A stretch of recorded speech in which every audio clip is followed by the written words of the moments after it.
You are listening to the Hello Sport Podcast. What's up, punters and dribblers? Welcome back to the Hello Sport Podcast. Home of unqualified opinion and unwavering bias. Finally, after 3 long weeks, it gives me great pride and pleasure to welcome back my old mate Eddy. Oh, wait a minute. He's not sitting on the chair. Where the fuck is he?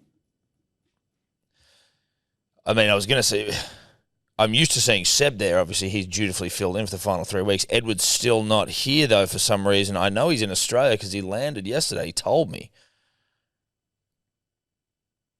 Surely you'd think after 3 weeks holidays, you hit the ground running, you're excited to get back to work, if you can even call it work, punters and dribblers, because you can't, because all we do is fuck around for a job. You think you'd be here bright and early. I was excited to see the man. I was here at 9 o'clock sharp. I know I've had my late issues in the past. I know I've had them. But, you know, the way the world can get you down, it can slow you down. Kids, wife, school, whatever.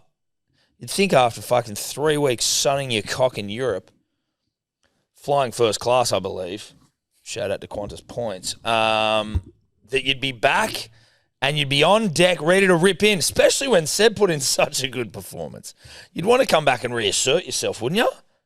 For fuck's sake. Anyway, he's not here. Is he on the phone? I'll call him now. Fucking hell, why? He's not even on the phone yet. How isn't he on the phone? I haven't called him yet. Why haven't you called him? What am I doing? Jesus Christ, he's even late to the phone call. He's even late to the bloody phone call. What the fuck has gone on here? He's an hour late. In fairness to me, I was like maybe 20 minutes late last time.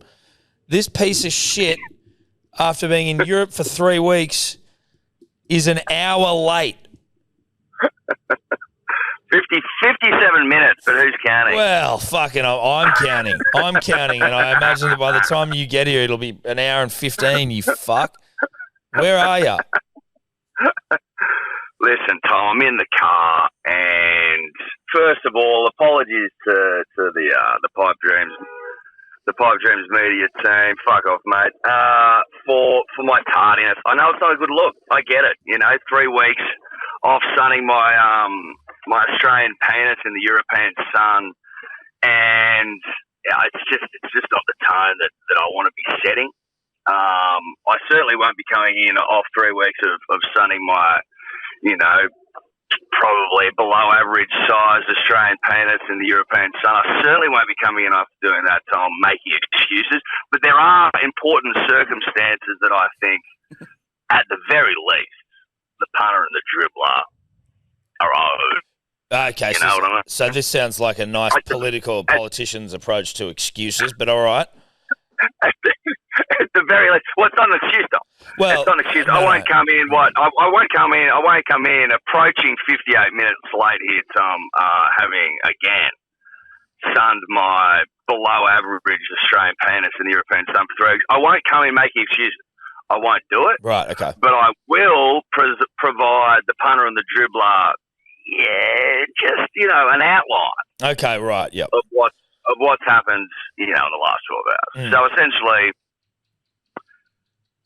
listen, Europe's a long way away, which, we all know. We should all know that. I mean, Yanks won't, but Aussies will. We will know that. Long fucking way. Long way. 21, 22, 23, 24 hours. Now, what it does is it fucks with the circadian rhythm of the punter and the dribbler, Tom, but also particularly young dribblers, in particular young babies, young Suki. Yeah. So, nights are long. We blaming Suki, Nights are long. We blaming Suki? No, not blaming her. No, not blaming her. No, definitely not blaming her. You'd expect one day to listen to this, so I just want to make sure. No, absolutely not. And I just want this on the public record, given that this is in every way, Tom, the public record. I just want on the public record to Suki Sue, should she go back through the archives and listen, and may God have mercy on my soul if she does that. Yeah. But, yep. Not blaming her. No, not blaming her, mate. Okay. Absolutely not. Right. Just quickly, just quickly, because obviously I know flying can be an absolute mongrel, mate. I fucking hate flying. The punter and the dribbler at home know, like, that bloody economy life can be an absolute Can't it? How was economy? Yeah, no, it was shit, mate. And Yeah. again, I'm not blaming the flight, Tom. This No. isn't a flight, mate. No. Well, Absolutely. Did you get served champagne in economy? Yeah, you got some champagne. Oh, yeah, okay, mate. right. Yeah. Did your economy seat like recline or anything? Oh, mate, it went back about 45 degrees. Oh, okay. So it didn't go all the way back. You weren't. No, not all the way, mate. No, it didn't go all the way back, Tom. It didn't go all the way back. What a It night. was okay. Yeah, right. It was okay. Yeah, what a night. It was okay. Yeah, okay. Again, so listen, circadian rhythm. The flight was fine. Not blaming the flight. Flight's not the problem here. No. I would never blame the flight. No, I wouldn't have thought I'm not that sort of No, guy. I wouldn't And have thought probably, so, mate. I'm certainly not blaming my approaching 6-month-old daughter, mate. I would never do that. Okay, good. I'm not that style of a bloke, Tom. No. I mean, listen, and no one can begrudge a man feeling a little tired after a 3-week European holiday, and the jet lag as it can be. Just sort of wondering how, like 10 o'clock in the morning. How'd you get to 10? Are we blaming circadian and his rhythm for that? I'm going to be as completely transparent, Tom. Completely transparent. Yep, not a transparent. Right? No. No. Okay. No, I'm not a transparent. Okay. But shout out to him. Shout out to him. Of course. Shout out to him. Well, I'm trying to be transparent here, Tom. Okay, right. Okay. We all go down okay. Not really an issue. Might be a bit grisly. But then from what is an Australian 12:30 in the morning to an Australian 4:30 in the morning, you just got one of the great grizzly Suki Sues of all time on your hands. I then need to put the carrier on, the doomsday device for all parents out there. You get it. The doomsday device, nothing working. What do? You slip into the fucking carrier and you bounce your ass off for 3 hours. Now, what's happened in that situation, Tom? Again, not blaming Suki Sue, one of the greats. Again, God have mercy on my soul if she were to go back through these episodes. But what happens is, and this is getting specific here, punters and dribblers, and I really don't want to upset you, but it's getting up specific here. I'm the right side of the bed sleeper. Ella's the left side of the bed sleeper, right? Oh, fuck. No, you got to listen. Okay. You've got to listen. So my phone's on the right side of the bed. Okay. Because I'm the right side of the bed sleeper. Yeah. Now, I've got the doomsday device on, right? Who's taking up the right side of the room? Tonka's on his bed. He hasn't seen us, so he's come upstairs. It's a little bit of a naughty one, but he's upstairs with us. I then go, Ella, you slide over to the right side of the bed so I can take the doomsday device off when the time should come in about fucking 3 hours, and then I'll slide her into bed.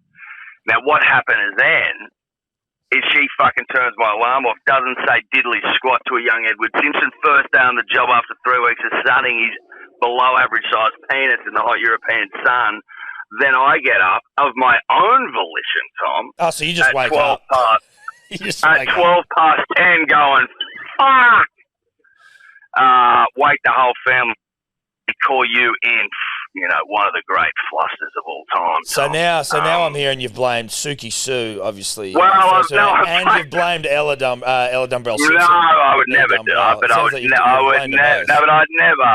never do that, Tom. No, of course not. I would never do that. Well, one thing you do know is that neither our wives will ever go back and listen to this, so she will have no idea that you've blamed her. But a young Suki Well, Sue, no, and I listen. Suki might, Tom, but she is also a female, so I'm just hoping that it follows that side of the family lineage. You know what I mean? Yep. Okay. You know what I'm trying to say? So you did set an alarm. You just didn't. No, again, this is I didn't want to get specific with the makeup of the bed, but I was on the wrong side. Yeah, but the problem there is, and I'm not. Because I take everything you say fucking, as gospel. But I guess if this was to be, litigated in a court of law, one might wonder why you didn't just walk across the other side of the fucking bed as he makes his way into the studio. Why don't you just walk around to the other side of the bed, you dumb fuck, and get your phone before you lay down? Because my brain wasn't thinking that way, Thomas, at 4 a.m, having put on the doomsday device for 3 hours. Brain wasn't thinking that way. Yep. Brain's thinking, get the job done, son, and slip back into that bed, okay, and go off to Lali Land. Because the body was exhausted, the mind flat as a rugby league tack, and I was just looking for salvation, Tom. Yeah, right. Okay. Yeah. And it's obviously it's blown up in my face to some degree because now I'm an hour. Well, what are we officially hour in the five. logs? Mark the logs. Yeah, an hour hour and five. 5. Not great. No. Not great, and I completely get it. I mean, I got a labour hire company. People fucking rolling with these sort of excuses. You get fired. I get Well, it. the left and right side of the bed chat, that's a fucking... Well, but that's true. You'd imagine if one of the boys gave us that. You'd have Tobler for dinner if he gave you left side, right side. Well, listen. You'd have him for dinner. The most rolled out excuse of all time: girlfriend got in a car accident. That's the number one in Shout out to and Darcy from Bloody that's number Reviews. one. That's number one in the labour hire world. If that was rolled out today, heads roll. But I think mine's quite so niche. No, it's not niche. What, a parent looking after their kid late at night? That's not niche at all, buddy. No, the Having alarm. The alarm. The alarm. The alarm. This is an alarm issue. No. This is fucking... Listen, I mean, again, Ella's not here to defend herself, and I don't know whether... Like, are you sure she turned it off? Or did it not go off? Maybe you didn't set an alarm. No, she turned it off. How do you know? Hey? How do you know? Because I put an alarm on. But, I mean, maybe you didn't. Because unless you woke up to the alarm and then had her turn it off, we don't know. And, again, I'm here sticking up for Ella. 8:30, 8:45. They were in the logs. Listen, that's, again, you're just saying words here, and I respect you because you're having a fucking crack. But... With no, mate, I'm bearing my side of the punter and the dribbler. I respect you. He's having a crack, but I am looking out for your wife here, who's been fucking thrown under one of the great rugby league buses. Well, someone had to go. Someone had to go. And Ella. Suki and Ella. I'm double homicide here. Suki and Ella under the and bus. Tonka for being and Tonka. For being in the room. You're at home by yourself now. There'd be like people fucking, if they were doing an investigation on your house, they've all gone. I've been watching a lot of murder mysteries recently. Have you, mate? So, but listen, there's no way of proving it. No, there's no way of proving it. But I am rattled. Yeah. Okay. I have fucked up. I then wake up on the way in, Tom. Okay. Well, I don't wake up because I'm not on the way in. I hope you're awake already. I wake up. Look, quick splash of water in the face. One of the great stars of all time. So that's the sort of morning I'm having. What's with your eyes at the minute, bro? I don't know, dude. You fly around. Let us have a look. You fly around dirty people. Close it a bit. Oh, God. Your eyes real styey, bro. Oh, fucking hell. So that's me. You're gonna have to rock those sunnies for the 100% footy. You're gonna have to. I can let the people know, but I'm gonna. No, you let them know. But I'll put it back on. I'm gonna put them back on for the kiddies at home. Yeah. Fuck. Yeah. But here I am. It's good to see you, buddy. Yeah, no, it's great to see you. It's actually nice. It's actually nice to see your face again. You look great. Oh, dude, I don't, and that's okay. Well, at least maybe you're just saying you're buttering me up. Well, no, because you're dressed well. Well, there you go. That's not. Yeah, your clothes are good. Thanks, you're mate. dressed well. No, I appreciate. Oh yeah, no, good hat. You've got a good hat on, and you've dressed beautifully. Yeah, I've done. You my look best. smart. You got some new Birkenstocks on. Oh, look, I got stockies. I got some pants. Pants are nice. You got the pants are very. Have you ironed them? Huh? Have you ironed them, mate? No, fucking. We don't even own an iron, mate. Ironing's for fucking freaks, I reckon. Yeah, unless you have a shirt. Well, unless you got to go to a do. Yeah, and I don't. I mean, and then you'd like to. Traditionally, I like to get them dry cleaned. I can iron, but it's a cunt of a job, mate. Well, you either get them dry cleaned or drop them to your place. But now with all this sty shit going on, I don't know. There's fucking. Well, maybe give it a fucking minute. Well, yeah. I mean, not today, but like that fucking. No. I don't know if I'll even give you a hug, to be honest. No, I don't. Did you get the boys' gifts? Did you get everyone prezzies? Well, then, mate, there's another fucking thing that's happened. Guess what happened? What? Bags didn't show up yesterday. Stood there like my cock at my hand for fucking half an hour, and I'm like, they're not coming. They're not coming. The These bags aren't coming. Like, Ella's like, they might. I go, there's no one here. Like a dad that went out for cigarettes and milk. And I'm like, they're not coming back. yeah, you're not coming back. I'm like, we're the last ones here. There's no one here. Okay. Oh no, they didn't pass through security in Dubai or something. So I don't know. So they're in Dubai. They're in Dubai. Yeah. Did you chuck air tags in them? No, I was told about that little trick after the fact. Air tags, I'm like, I could get around that. I just never do it. You know what I mean? You're sort of like... No, but that's another layer of admin. Yes. Like, people know, particularly the parents out there packing for kids in particular. Like, we took so much shit, bro. I can't tell you. We were traveling heavy. No, you do. I don't even pack for kids because I'm going to slow the process down. Steph's got it all, like, catalogued in her head. I'm like... Point is... air tags aren't fucking near the top of that list. So an air tag works like it's not like you can see where it is in the world. Yeah. Yeah, it's just like a little internet-y thing. Well, I think you would Connect it open to an your app phone and it would be showing you like Or like a Find pinging. My. Because I mean you could do that with headphones, can't you? Yeah, it's you use the Find My app, you sync it up. So if your headphones were in my luggage, I could see where that. Yeah. Same thing. Yeah. I believe so. But I don't reckon the headphones work that often. I reckon they're sort of on and off. Listen, I've never given it the full fucking go, you know, to sort of see. You've never given it the full fucking. Well, weight? I've never left all my shit in another country and then gone, where are the headphones? You know, so that's the. Yeah, well, because usually your headphones are on your person. I keep them in my pocket. Yeah. Apparently, though, Steph sent me all these fucking studies about the radiation these fucking cunts give off. Well, Like AirPods, particularly. They're like, you should be going back to the cord ones. AirPods in particular give off radiation. Yeah, Oh, well, fucking. significantly more. Well, terrific, Tom. Yeah. Yeah, I needed that. Yeah, I know. Yeah. Yeah, as I go to sleep listening to podcasts every fucking night. Yeah, fully. Oh. Yeah. Oh, yeah, because that's how you go la Yeah, la. I drift off, bro. Yeah, fuck. Good at. Oh, good bit of hat. How is everyone? Tobler? Good, very well, mate. It's good to see you. You chipper? Very chipper. Good, mate. Yeah. Pardon? Dating? Pumped the brakes a little bit, but that was after 4 in 3 and 5 No, in 5 you did a 5 couple and of 6. weeks ago. 4 in 3 and 5 in 6. 5 dates in 6 days. 5 dates in 5 days. 5 dates, 5 days. Jesus, you are fucking swinging, aren't you, son? Yeah. I like that energy from you, though, mate.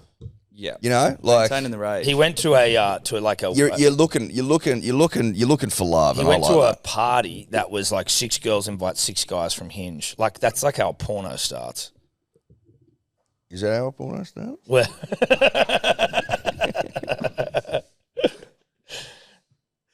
No, there were no cameras recording. Yeah, like I'm not going to answer that for no, you. no, no. Yeah. Yeah, I doubt that's how a porno No, started. well, I doubt no, that's. significantly I mean, on that's how a tape, porno I like started. Tom. Listen, I'm humouring. No, of course, yeah. You're giving him, making it seem like it. How was your holiday? Mate, holiday was fucking. Hello, Cody, Hello, mate. How are you? and hello, Will. Just wanted to get that out there. You know what I mean? Just doing all the right things. Yeah, no, yeah. You're just trying to win over and over again. Did you? But you said no presents though, or there are, but they're in a bag, or you didn't get any? I didn't get any. No. Listen, we've had some. We've had some nice attempts at presents coming here from holidays. I don't think that anyone needed a fucking Paddington bear. Ella calling. Thanks, bub. You know what I'm doing. I left in a fluster. You remember? Just moments ago. Well, just moments ago. I know you yelled at me for waking up the baby again. Well, did you yell back for the ask her if they have the alarm? Go on, here's your chance. Ask her if she turned off your alarm. I will fucking ask her. This absolute. My ute's in a clear way. Fucking hell. Oh my. Well, who the fuck put it in a Tim put it in a clear way? And this is not me blaming him. Is it ticketed out the arse? Is it ticketed out the arse or is the clear way in the arvo?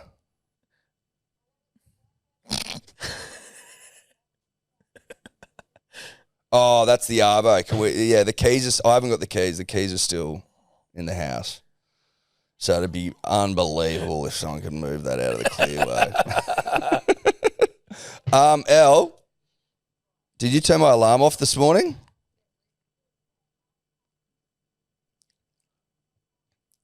Did you turn my alarm off this morning? Did you turn my alarm off this morning? What are you talking about? Did you turn my alarm off when next to the bed? Yes, there was. Yes, there was. No, I'm not. I just need to know if you turned the alarm off this morning at about 8:30. You must have. So there was no alarm, Ella. He was blaming Was you. there an alarm He's or not? been blaming you. Oh, shit. What do you mean you were scared of getting in trouble? Didn't you check the alarm and go, fuck, Eddie should be at work at fucking 10:15? Listen, you... 10:15. Wow, so the alarm was set for 10 o'clock. No, the alarm was set for 8:30. I know. Well, I know I wake you up. I wake you up in a fluff. Now, you've been very unhelpful. You're on the podcast, bub. Come on, switch on. I did have an alarm, he said that you turned it off, El. He said he had two. I had two. He said he had 8:30, two alarms and you 8:45, turned them both off. He was off. blaming you, and I was saying he's full of shit. Fluff. Absolutely not. You must have turned them off in your sleep, bub.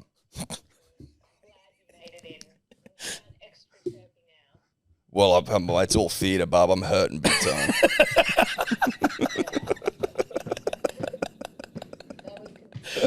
Has she seen your eye?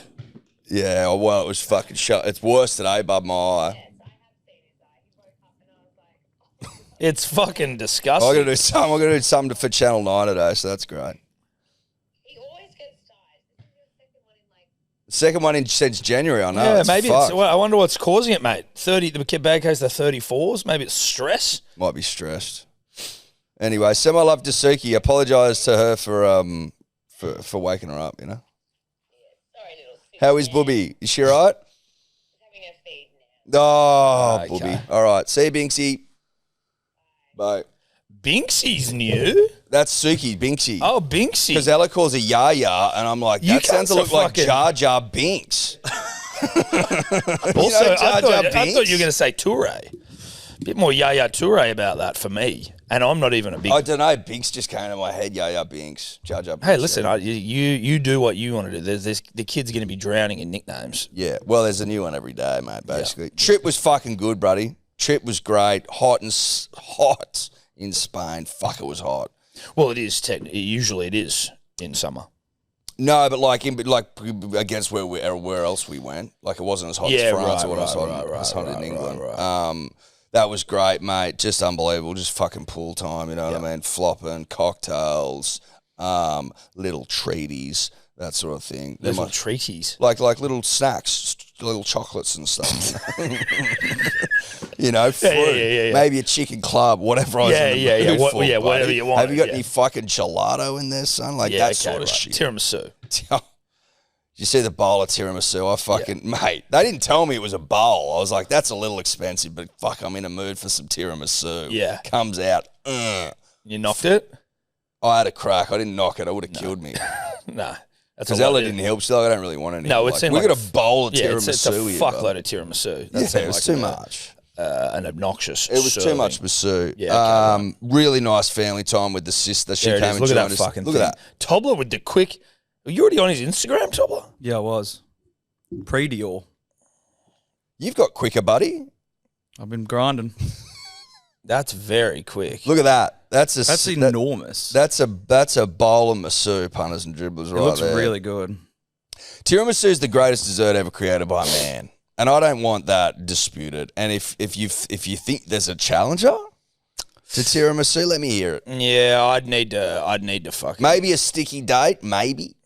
I'd need to sit down and really think about that. Sticky date's an absurd thing to throw in after tiramisu. Do you like sticky date pudding? I don't hate it, but it's like that's just an absurd thing to be like tiramisu then sticky date. I had a really good one the other day. Yeah, listen, that's recency bias if ever I've heard it, and I'm not here to knock the great sticky date, not like the carrot cake shit, but like it's nowhere near. No, it's not. Number one. Again, it was anything. recency bias, Yeah, but tiramisu reigns supreme. No, tiramisu is very good. I'm not sure though. I'd have to really fucking sit Good down. pav or something? Huh? Good pav. Again, I just don't think this is the place for me to. I need to really go internal and sit down and think about it for a while. Okay. But a tiramisu, I'm happy it sits at the top right now. Maybe we'll come back to that sometime soon. Suki does Europe featuring a bowl of tiramisu. It is a bowl. It's a bowl. It's a bowl. And then, mate, lovely family time. Sister came to Spain, and then we went to France for a couple of days, and then went to England. She showed us around London. Beautiful stuff. How was Keys? Keys is good, mate. He's a fucking top bloke, Keys. Oh, yeah, Keys. Hell of a man. He kept being like, mate, let's get beers. I'm like, I got to meet up with Keys. He wants to have beers. It'd be rude if I didn't. Yeah, absolutely be rude. It was great. Few ales, mate. Yeah. Few Aperols in the hot English sun. It was beautiful. Really, really nice afternoon. Wholesome stuff. All right, well, I'm going to piss and then we can get back in the saddle, mate. Okay, I'm here. You're back in the fucking I'm saddle. Here, and I'm happy to be here. Punters and Dribbles, it's Father's Day this Sunday, and what better way to celebrate your old boy than getting him a case or a six-pack of the greatest beer the world has ever known. That is 4 Pints Japanese Lager. I know as a father that I'd love nothing more than to wake up and see sitting at the end of my bed, delivered like it was from Santa Claus himself, but it wasn't. It was my children through my wife, because obviously they can't go and buy it themselves. They're underage.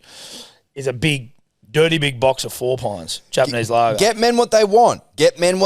We don't want socks. We don't want undies. We want Japanese lager. Yep. Get us what we want. We're not asking for much. Nah. Do you know what I mean? I'm not asking for the world here, like women do on Mother's Day. We're asking Or their for birthdays. Or their birthdays. Or any day. Or anniversaries. All we're asking for is an ice-cold slab of Japanese lager, put it at the end of me bed like Santa Claus delivered it himself. Yep. That's all we want. That's all we need. Send this to your missus. Send this to your mum. Send this to whoever gets you gifts on Father's Day, and let them know. Watching much rugby league yet? Mate, I've been keeping my eye on it. Yeah. Yeah, for sure. Guess what was on the flight yesterday? The only game of rugby league they played. Manly v Dragons? Game. Well, thank fuck we won. Otherwise, that would have been a tough flight. It would have been a tough flight. It would have been a fucking scat flight. Because, we've lost since you've been away. No, we have lost. Yeah.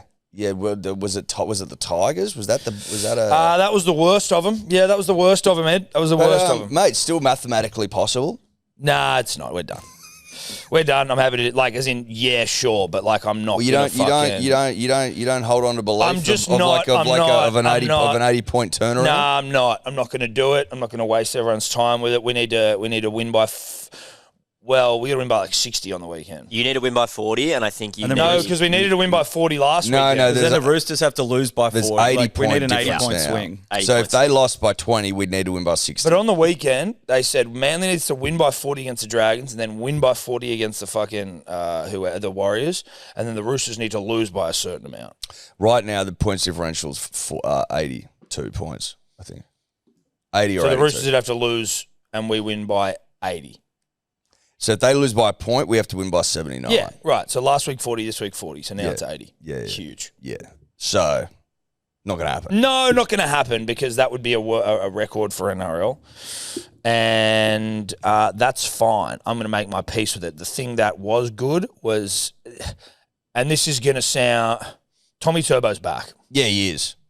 He's hitting...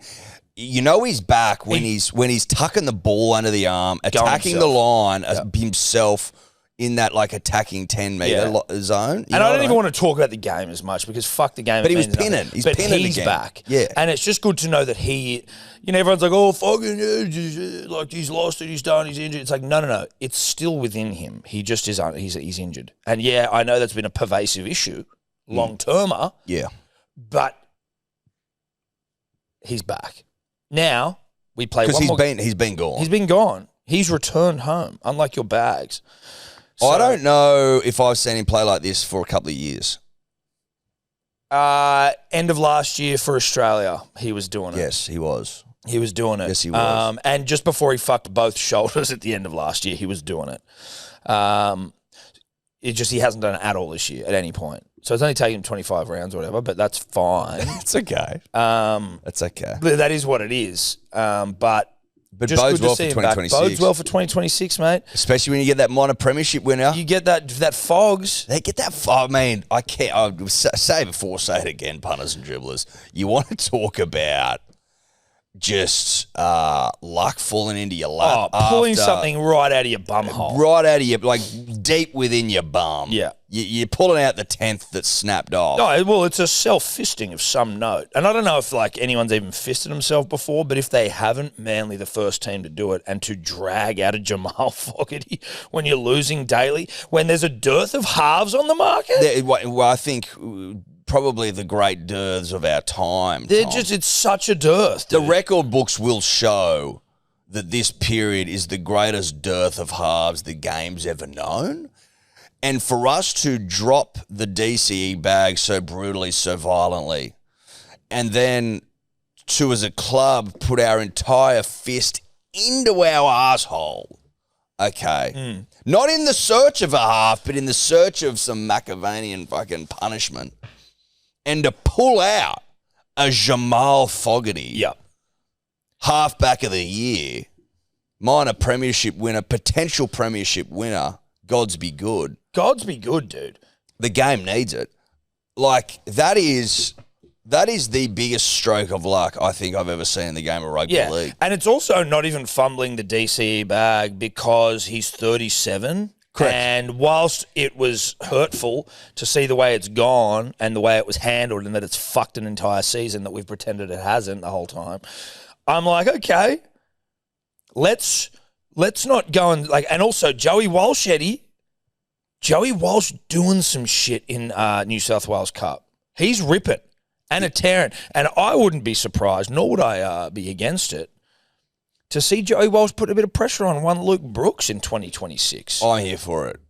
Did you see what Brandy said about him when he was leaving away? What did Brandy say? He said he may as well have not been on the field. Oh, yes, I did see that. Yes, I did see that. May as well not be on the field. I did see that. The rescue dog is probably like last year. Last year it was nice signs for the rescue dog, and potentially you could look at it through the prism of course, the dog that's been rescued from the violent, abusive home has a good season, right? He's free. He's taken the pressure off himself. He can sit back and play the 2-man role, which that dog likes to play. Yeah, you what you see is a dog that's comfortable sitting in the backyard in the sun, just soaking it in, not worried that his owner's going to come home and start booting him. But what you start to see over time, Tom, is a condition known as PTSD. And that starts to infiltrate the behaviour of said dog. Now, initially, in the Goldilocks, in the honeymoon phase, the dog's happy as Larry because it's escaped the abusive home. But that abusive home leaves its mark. Yep. It leaves its mark. And when And that's what you've seen in 2026 is PTSD rugby. well, league. because then when you see like the pressure on, it's like, oh, he's having flashbacks of being the main guy at the Tigers. And he's seeing the headlines. Yes. He's seeing the internal pressure. He's seeing the fan backlash. Yes. He's seeing, he's seeing all manner of negative press about him, and it triggers in the Yes. big moments when the Steedon's in the hand and he's approaching the line. Tom, what are we looking at? Just Sebo arriving. Sebo, how are you, mate?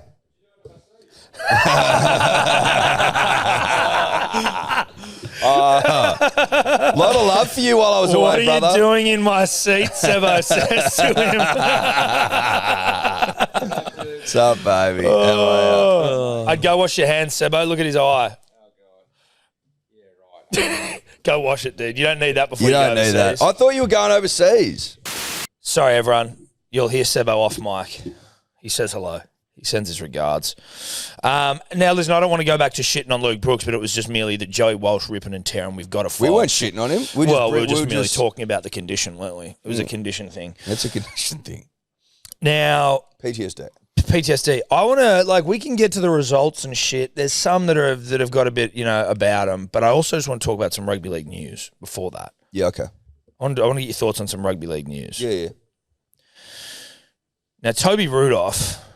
Yeah, we know Toby. You know Toby, friend of the show. I don't want to start lowbrow, but We've never started that's lowbrow not in the our way lives. we do it, right? Toby Rudolf,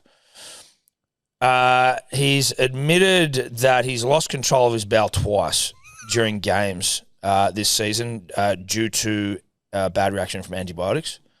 So he came from the field against the Titans in the Sharks' last start in round 24, immediately headed to the showers during the game to clean up his pants because he shit himself. He also suffered a similar fate against St George Illawarra earlier in the year. Now, he's on a course of antibiotics that his guts didn't agree with.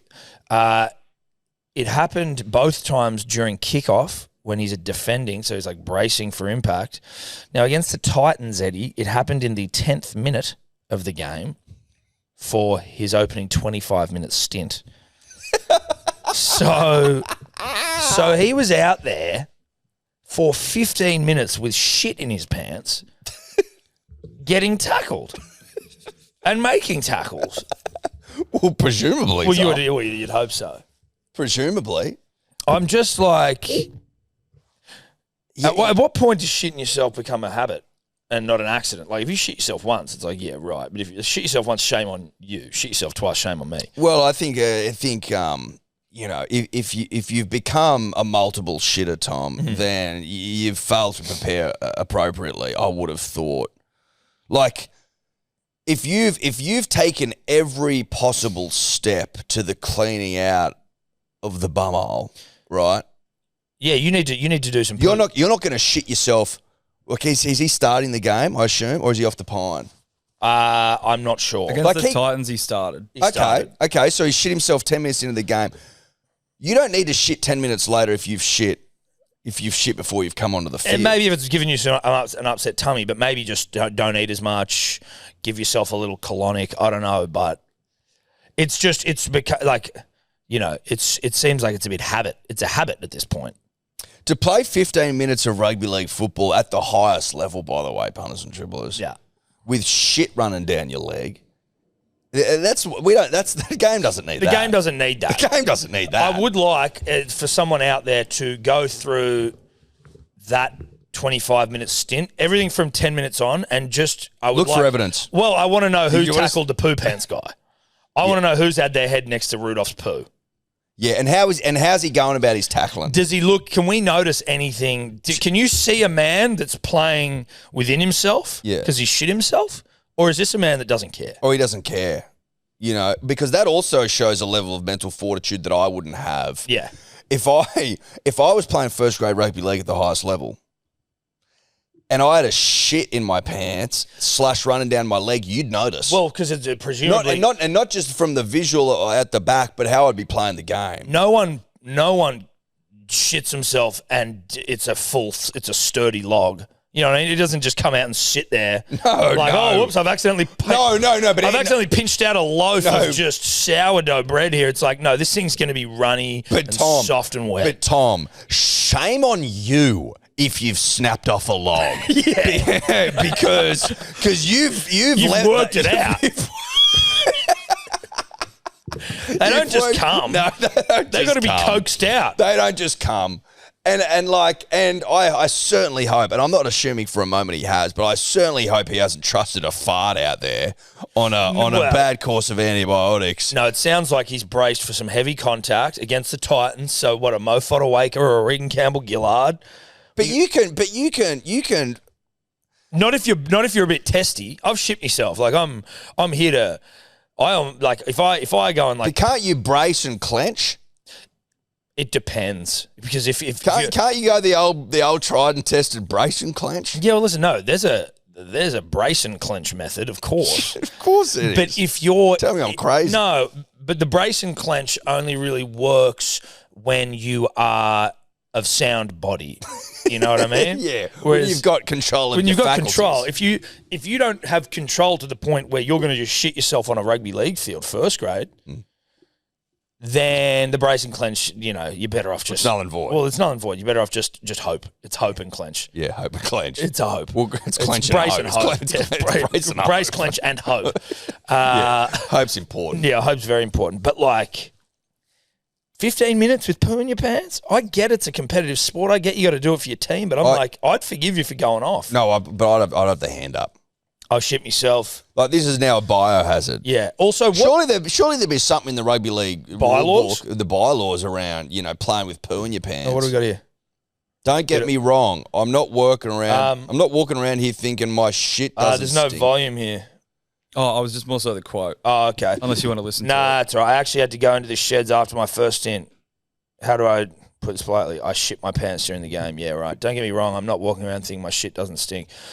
But it kind of doesn't because I was in scrums and no one said a word. it. So you got a second rower putting his fucking head right next bros.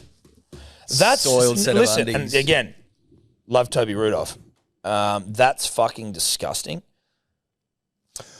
But again, if you're playing rugby league footy, first grade, and you're focused on your the next job defensive set and getting the job done, are you pulling up someone for that sort of thing? Like if you smelt something, you'd be like, oh, someone farted. Someone farted, yeah. Are you going to say anything? You're not going to be like, oh no, you farted. You're just like, whatever. I'm in a scrum. Like, oh, that stinks. Like, are you going to do that, or are you in a scrub playing But if you first grade? smelt a fart knowing it was poo, I'd be like, excuse me, sir, referee. But the Someone thing, shit himself. But you're not going to say anything to the ref if someone's farted. Exactly right. No, but if Like, you how knew- often do people fart on the field? It must happen a fair bit. I mean, how often do people fart in day-to-day life? Would it replicate, wouldn't it? And maybe even slightly more. They're on protein powders and all that sort of jazz. Oh, they'd be farting up a storm, the boys. Yeah, so they'd be used to some level of stench, you'd imagine. You would imagine. Also, there's smelly boys on the field. You're playing fucking first grade, Tom. Is there an opportunity here to just commercialise this thing? I'm just thinking about opportunities. Like some NRL nappies or just some sort of a pad that you can wear within your pants, and maybe it's just for people like Toby. But it's like, listen, if you've got an upset tum, you can shit yourself and feel, I guess, comfortable that it's not going to seep out. Because also, what shorts is he wearing? Maybe they're wearing black shorts, but like if you're wearing the white seagull shorts, are you running around? That's showing. Well, I'd have thought it'd be dropping down the leg a little bit, Tom. It's a pretty good advertisement for the undie, really, or whatever he was wearing, the budgie. I haven't reviewed the footage, obviously. No. I've only just found out about this, but I just think that's something that would have got picked up if there was poo running down his leg. Like the punter and the dribbler's fairly wily. I think they would have, made a note of it.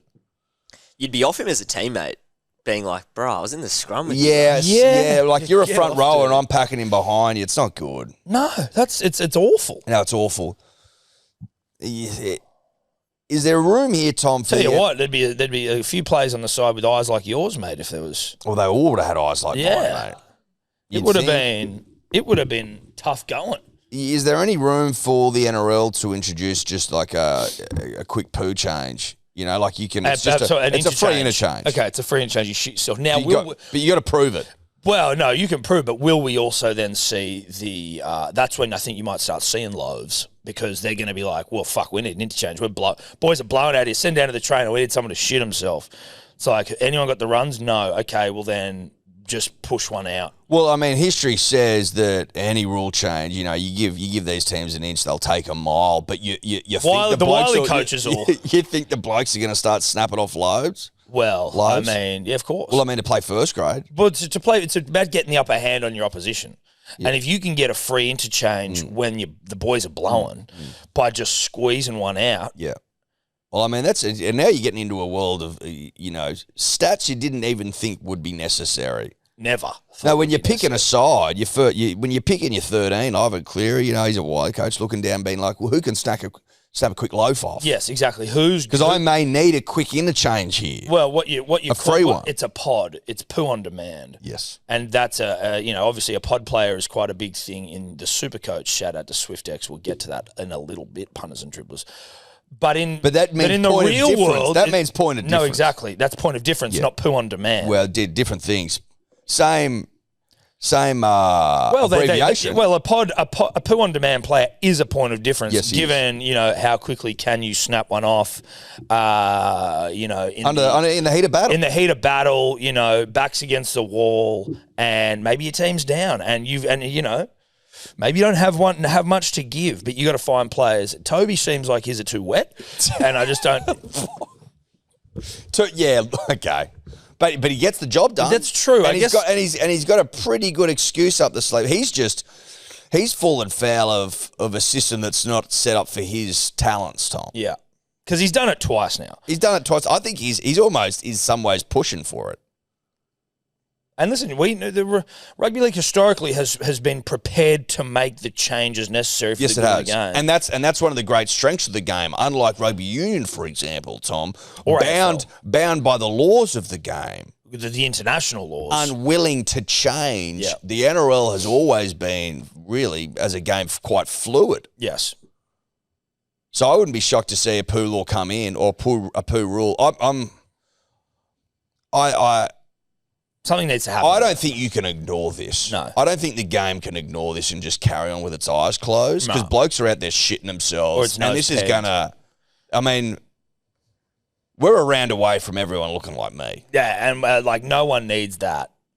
And no one Not needs this close to finals either. because- No, the game, they're all supposed to be hot. Yeah. They're supposed to be pin up these blokes. They're supposed to be fuckable. Well, but right? also, like, I mean, I'm only hazarding a guess here, and thank you for wearing the glasses. It would be hard for me and the people watching on YouTube to have to keep looking at it, but I'm sure vision, not 20/20 out of that eye. No. It's got to be a little bit swole, a little bit blurry. No, it's not. It's not 2020. It's not what it was. So, I mean, if you've got a rugby league, a national rugby league full of pink eye running rampant because everyone's shitting their dacks on the eve of finals, I just, something needs to be done. They need to at least look at it. Then it needs to be looked at, Tom. Yeah. If Andrew and the boys don't sit down and look at this, then they've not done their job. And maybe it's in the off season. I don't know, but I mean, good God, you can't have Toby Rudolf Rudes, as they call him, packing down with a duck full of poo, wet poo, moist poo, potentially running down the leg. Well, Tom, as they have always said, poo me once, shame on you. Poo me twice, shame on me. Correct. Yep. And that's the game speaking. That's the game. So someone please, I need you to go through the 15 minutes. It's not that much, 15 minutes of footage, and find out every single person, you touch poo, you touch poo, you touch poo. I just think that would Who be... did much like COVID tracing, which didn't work. Yes. But an effective version of that, where Well- someone can come back and say who came in contact with the poo. Now, if you wanted to be a complete sicko, and this would really be, because if you wanted to do COVID tracing, now you've got me thinking. Not only do you then need to do who has tackled Rudolph and then by virtue of that has poo on himself, but then who does he go tackle? And then spread that poo. Like, Yes. Is there anyone in that game that avoids Poo. Rudolph's poo? Couldn't be. Surely not, unless you got injured within the first 10 minutes of the game. Pooed off. Pooed off. Toby pooed off. Toby pooed off. That was sitting there for a while. That was sitting there. That was shocking. It took us that all was- the we way did- here. But job done. No, job done. Job done. We leave it there. Job done. We Job leave it there. Speaking of NRL, prepared to change rules on the fly, Eddie. This is one that I find interesting. And when I first was reading it, I was like, shut up. But then as I kept reading it, I was like, you know what, dude? This actually could be pretty hectic. Basically, it's a wild card weekend for finals. So the top 6 go through immediately. Yeah. And then 7, 8, 9, 10, 11, 12. The next 6 teams all play off on a wild card weekend to make the top 8. and to They've make floated finals. this before. And so we've what it- talked about this before. It gives the top 6 teams a week off, and to like rest and recuperate, stopping the best teams from resting players. Yep. And then the other 6 fighting off for that 7th and 8th position. I kind of like it. 7, 8, 9, 7 to 10, 12, 7 to 11, 12. 12. I have, again, we've spoken about this. I feel like they floated this maybe 4 or 5 Maybe they years have. ago. Maybe they have. I mean, I'm sure they've would it shock anyone if this is just a NRL finals? Like they have this pegged as a news topic for like as we get to finals. Let's just talk about this. We haven't again. talked about this for a couple of years, so it's clearly come back up in conversations. Tom. Yes. Well, PVL has said he's considering it. When we first talked about this, I'm like, I quite like that. I quite like the idea of Jimmy up more. And so it's teams 7 to 10, so it's only 4. It's only 2 games. So 7, 8, 9, 10. Yes. No, not 11, Not 11, 12. Okay, I was Which- like, we're that's getting a pretty lot. That's- fucking low Yeah, here. it is. Yeah, you don't go that low. And maybe Willie Burns might be able to Well, he's off mic, so I won't ask this of him. But they do the same thing in the NBA, and I just don't think it's got the fucking punch that people think it does. Like, it's a good idea in theory, but it's sort of like an open invitation for people that were shit to get in through the back door. Yes. So the way that the article in the Men's Women's Weekly was justifying it or selling it to me. Like, I don't think we deserve to make finals based on the fucking... There's just like that Tigers loss. I'm like, not good enough. No. It was disgusting, and we're disgusting, and it's been a disgusting year. Right? I get that. What it's talking about, though, is if you are... It's an extra week of like big, super high interest games. Like a wildcard weekend is super high interest. It's like who's going to sneak into the finals. It is trying to solve the issue of the resting of players, which, whilst I completely understand why Penrith did it, it was a fucking rugby league joke, right? Like they rested 16 of 17 players last week against the Bulldogs, and it just sort of... completely within the bylaws and completely understandable, but joke. So they're trying to solve for that, but also I think it keeps your, like, if you're a team, it basically keeps every team below 10th interested to a degree, given where they're at in the ladder, as a chance that, like, even though we've had a shit up, we can still sneak our way into finals contention by just making 10th. And then if you're in 9 and 10 and you don't really think, and you're still too, like, you're beyond the wins to get into the 8, it keeps your hopes alive. So it's really just like stringing along interest. Like, it's just drawing out interest in your team's opportunity, even though no one expects Manly to do anything in the finals were they to make it. I think that interest is still there. Like, those teams are, like, if you go back through the history of the game, I'm sure the teams in like 9th and 10th are always sniffing around mathematical possibility anyway. So I think you get drama from that point of view. Teams that were going into that weren't getting the top 6 week off you would still run into this resting of players thing. I think the AFL get around that by having the week off after finals, which we've shit on historically, Tom. Well, but basically because they did it. Of course. If that was an NRL decision, we'd be praising it. Yes. On the knees sort of stuff, saluting. Yeah. But because the AFL's come up with it, I have to automatically, by default, shit on anything they do. Yeah. I mean, it's just in the fabric of who I am, Tom. It's my makeup. Yeah. New South Wales, bleed blue. Love the game of rugby league. Because a lot of teams going into finals are going to rest. So if you give them the week off before finals, maybe that prevents it. I don't like the idea of finishing 6th and getting a week off. I'm like, you weren't good enough, bruh, to be getting a week off fucking in the finals. The week off is for the top 4 teams who win the first week of finals. Currently, that's what it is, but but that you should be rewarded, right, for dominating. Yes. And if you've dominated and finished in the top 4 and one week one of the finals, you get the week off. You've earned that. Yeah, but you still get that reward for dominance. This is just a way of going, we're actually going to reward the top 6 for relative consistency, and you get that week off, and then 7th, 8th, 9th, 10th, you're now in a playoff for glory. But I think we're rewarding mediocrity. But, I mean, listen, maybe, but you could argue that the Dolphins and Manly are a chance of making the 8, and they've had a mediocre season. Like 7th and 8th, even the Panthers, they have had a really good run, but they started the season god awful. Now they turned it around. I'm not calling them mediocre, you punters. It was far from it.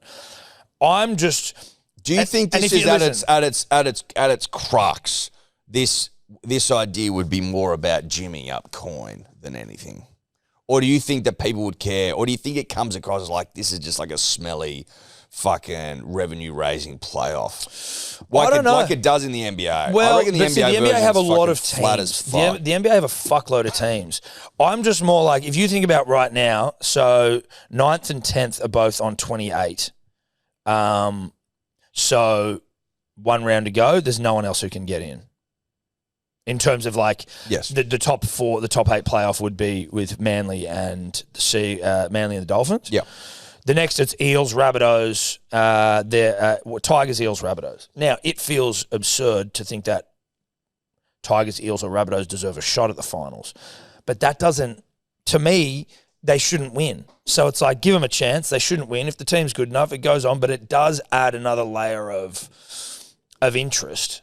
And now, it's like, I also wouldn't give a rat's if they don't do it. I'm not like the game needs this change because a couple of players get rested. Yeah. But I also don't mind mixing it up a little bit. But if you're a mathematical certainty of making this playoff weekend, would you rest the week before that? That's the thing. That's the reasonable point. You probably would. Why wouldn't you? Why wouldn't you? Why wouldn't you? Especially because then you're being forced to go on one of the great runs. Yeah. Like, realistically, you have to, or you probably have to cap. If you want to try and get rid of the resting, you have to cap numbers. You say you can't rest more than 8 players, for example. Yeah, I think that is the only realistic way of doing it, would be putting a cap on the resting. Because otherwise you're just pushing the resting. If you're finding that resting's a massive issue, if you're sitting back and you're the NRL and you're like, this resting's is becoming a joke, like, the only way to solve it would be to cap, because at the end of the day, punters and dribblers, and shout out to the Raiders who have won the minor premiership. Congratulations, first time since 1990. Incredible stuff. You've come from wooden spoon favoritism to get the job done, but no one gives a flying fuck about that. Yes. It's about finals and it's about winning the comp. Okay, so any way of achieving that, i.e. resting fucking 12 players, 16 players, 18 players, teams are going to do that. Yes. I'm actually surprised that teams don't rest more. This is going to throw up an interesting scenario for this weekend. So the Raiders are playing the Dolphins. Yep. And the Roosters are playing the Rabbitohs. Now, Roosters, Rabbitohs, obviously a real spicy comp here. Like, they fucking hate each other. Cheese is playing, apparently, Cam Murray, who I saw at the Bondi Markets looking absolutely rootable on the weekend. Apparently, he might be coming back for one game. What? He might be coming back. That seems silly. No, because he might. Or is he back like he's... He wants to. I think they would. Kevy said all he'd need to see is one game from Cam Murray, and he makes the Ashes squad for Australia. Okay. There you go. Latrell might be back. Kevy Cody said Walker. that, did he? Yeah. One game. Yeah, he also ruled himself out, by the way. Who did? He took himself out of contention for the Ashes. Cam Murray? Yep. Okay, well then who knows? But he might be back for this week. And he looked fuckable. And he looked fuckable. Yeah, sitting down on the grass. I think he was with Heimel Hunt. Is that right? Heimel. I think it was Heimel Hunt. Shout out to him. Now, like Heimel, I have a vision of what Heimel looks like in my head, and I'm pretty sure that was it. Yeah. But I don't want to. You don't want to. Well, no, I'm going to say it's Heimel Hunt. Yeah.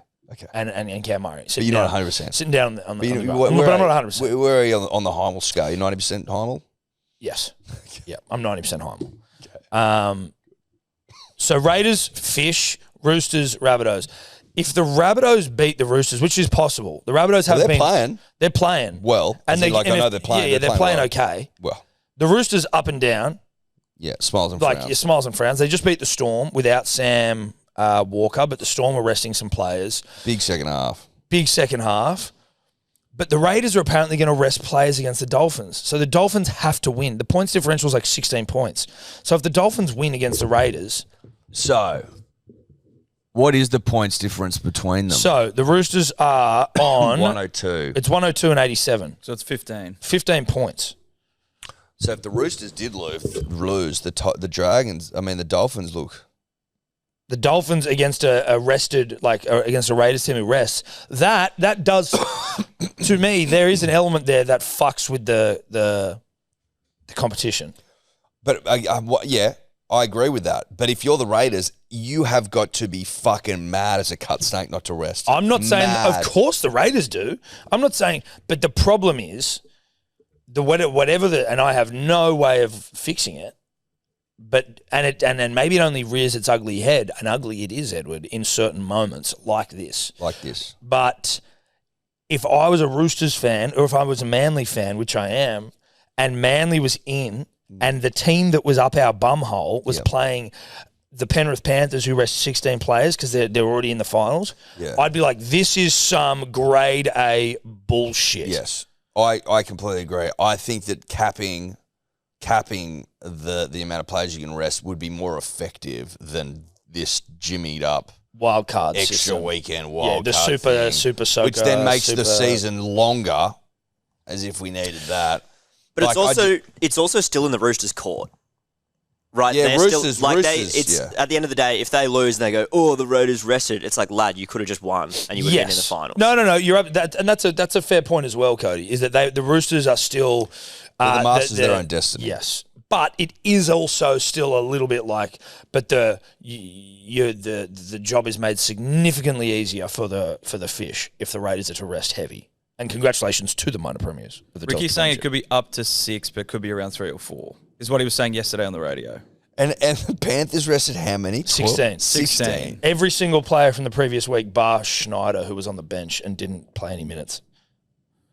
16 players. He gets it, though. No, he knows gets the value. it. No, gets it. Respect. I respect it. It's just like, Jesus Christ. What do you think the cap needs to be for it to work? Don't Because know. I think 8's too high. I think Oh, they yeah, said 8. five? 8's too high. 5? 5 to 6, 5, 6. You can even if you're resting 5 key guys, you're still left with solid players. Yeah, like if you rested your spine, you're still going to have some good forwards. You still have some good outside backs. And people would still whinge at that, but I think 8's too many. I agree with And that. 16 is absurd. It's absolutely. But again, of course you do. You're coming 7th. You can't make the top 4. You know you're not going to get the week off. We're doing it now. Yeah. And I respect it as well because they're like, oi, we just went to Golden Point with the Storm, which we should have won but didn't, thank God. Tom made money. But didn't. And then the Raiders, top of the pops, lose there. It's like, you know what? We're comfortable. We can beat any of you motherfuckers and we don't mind going the long way. It's actually a flex. It's a huge flex. It's a huge flex. From a team that get finals footy. Like, you know, if you're a Raiders fan, I'd be most scared of the Panthers. Yeah. Oh, absolutely. Matthew Johns was like, if they win this year, Matthew Johns heard of him. I have actually. Yeah. Friend of the show. If they win this year, this premiership itself will be better than the previous 4 combined because of all of the storyline narrative where they've come from, how they've done it. Is that what he reckons? That's what he reckons. All 4 combined. Yep. Good, isn't he? Oh, he's good. All right. He's very good. Okay, but do you like so just to bow this loser weekend? Yes.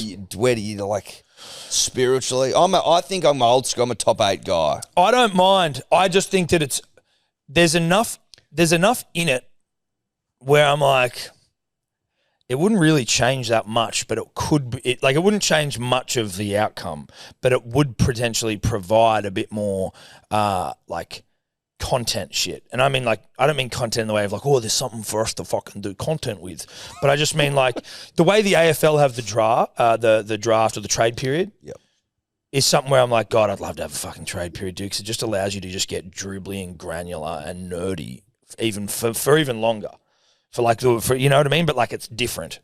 So there's something about this where it's like, oh, this would be like a mini high stakes final series for losers before. So you're essentially adding an extra week onto the finals. Yeah, let me just double check how they thought the. So you would get if you're the top 6, you get a break. Top 6 teams get a week off to rest. 7 to 10 play to qualify. What was the date of it though? So under the wildcard concept, the top 6 would get a weekend off after round 27 to freshen up for the finals. The 7th on the ladder plays 10th, while 8th plays 9th for the right to qualify. And then you get a week off again if you won in the top 4. Yeah. So it's adding a week in between the season and finals. Yeah, don't love it. Don't love it. I don't mind it. What do you reckon, Cody? Yeah, I don't really feel strongly one way or another. That's to be more. honest. I'm more with you, Cody. I I'm don't just feel kinda like, strongly whatever. either way. I did work out though on the weekend. It's a bit of a side note, but from a Raiders perspective, again, this is just my own personal working out. But based on last year's final series, I believe if the Panthers finish 5th or 8th, they will end up on the same side of the bracket as Melbourne in the prelim final, which is ideal for the Raiders.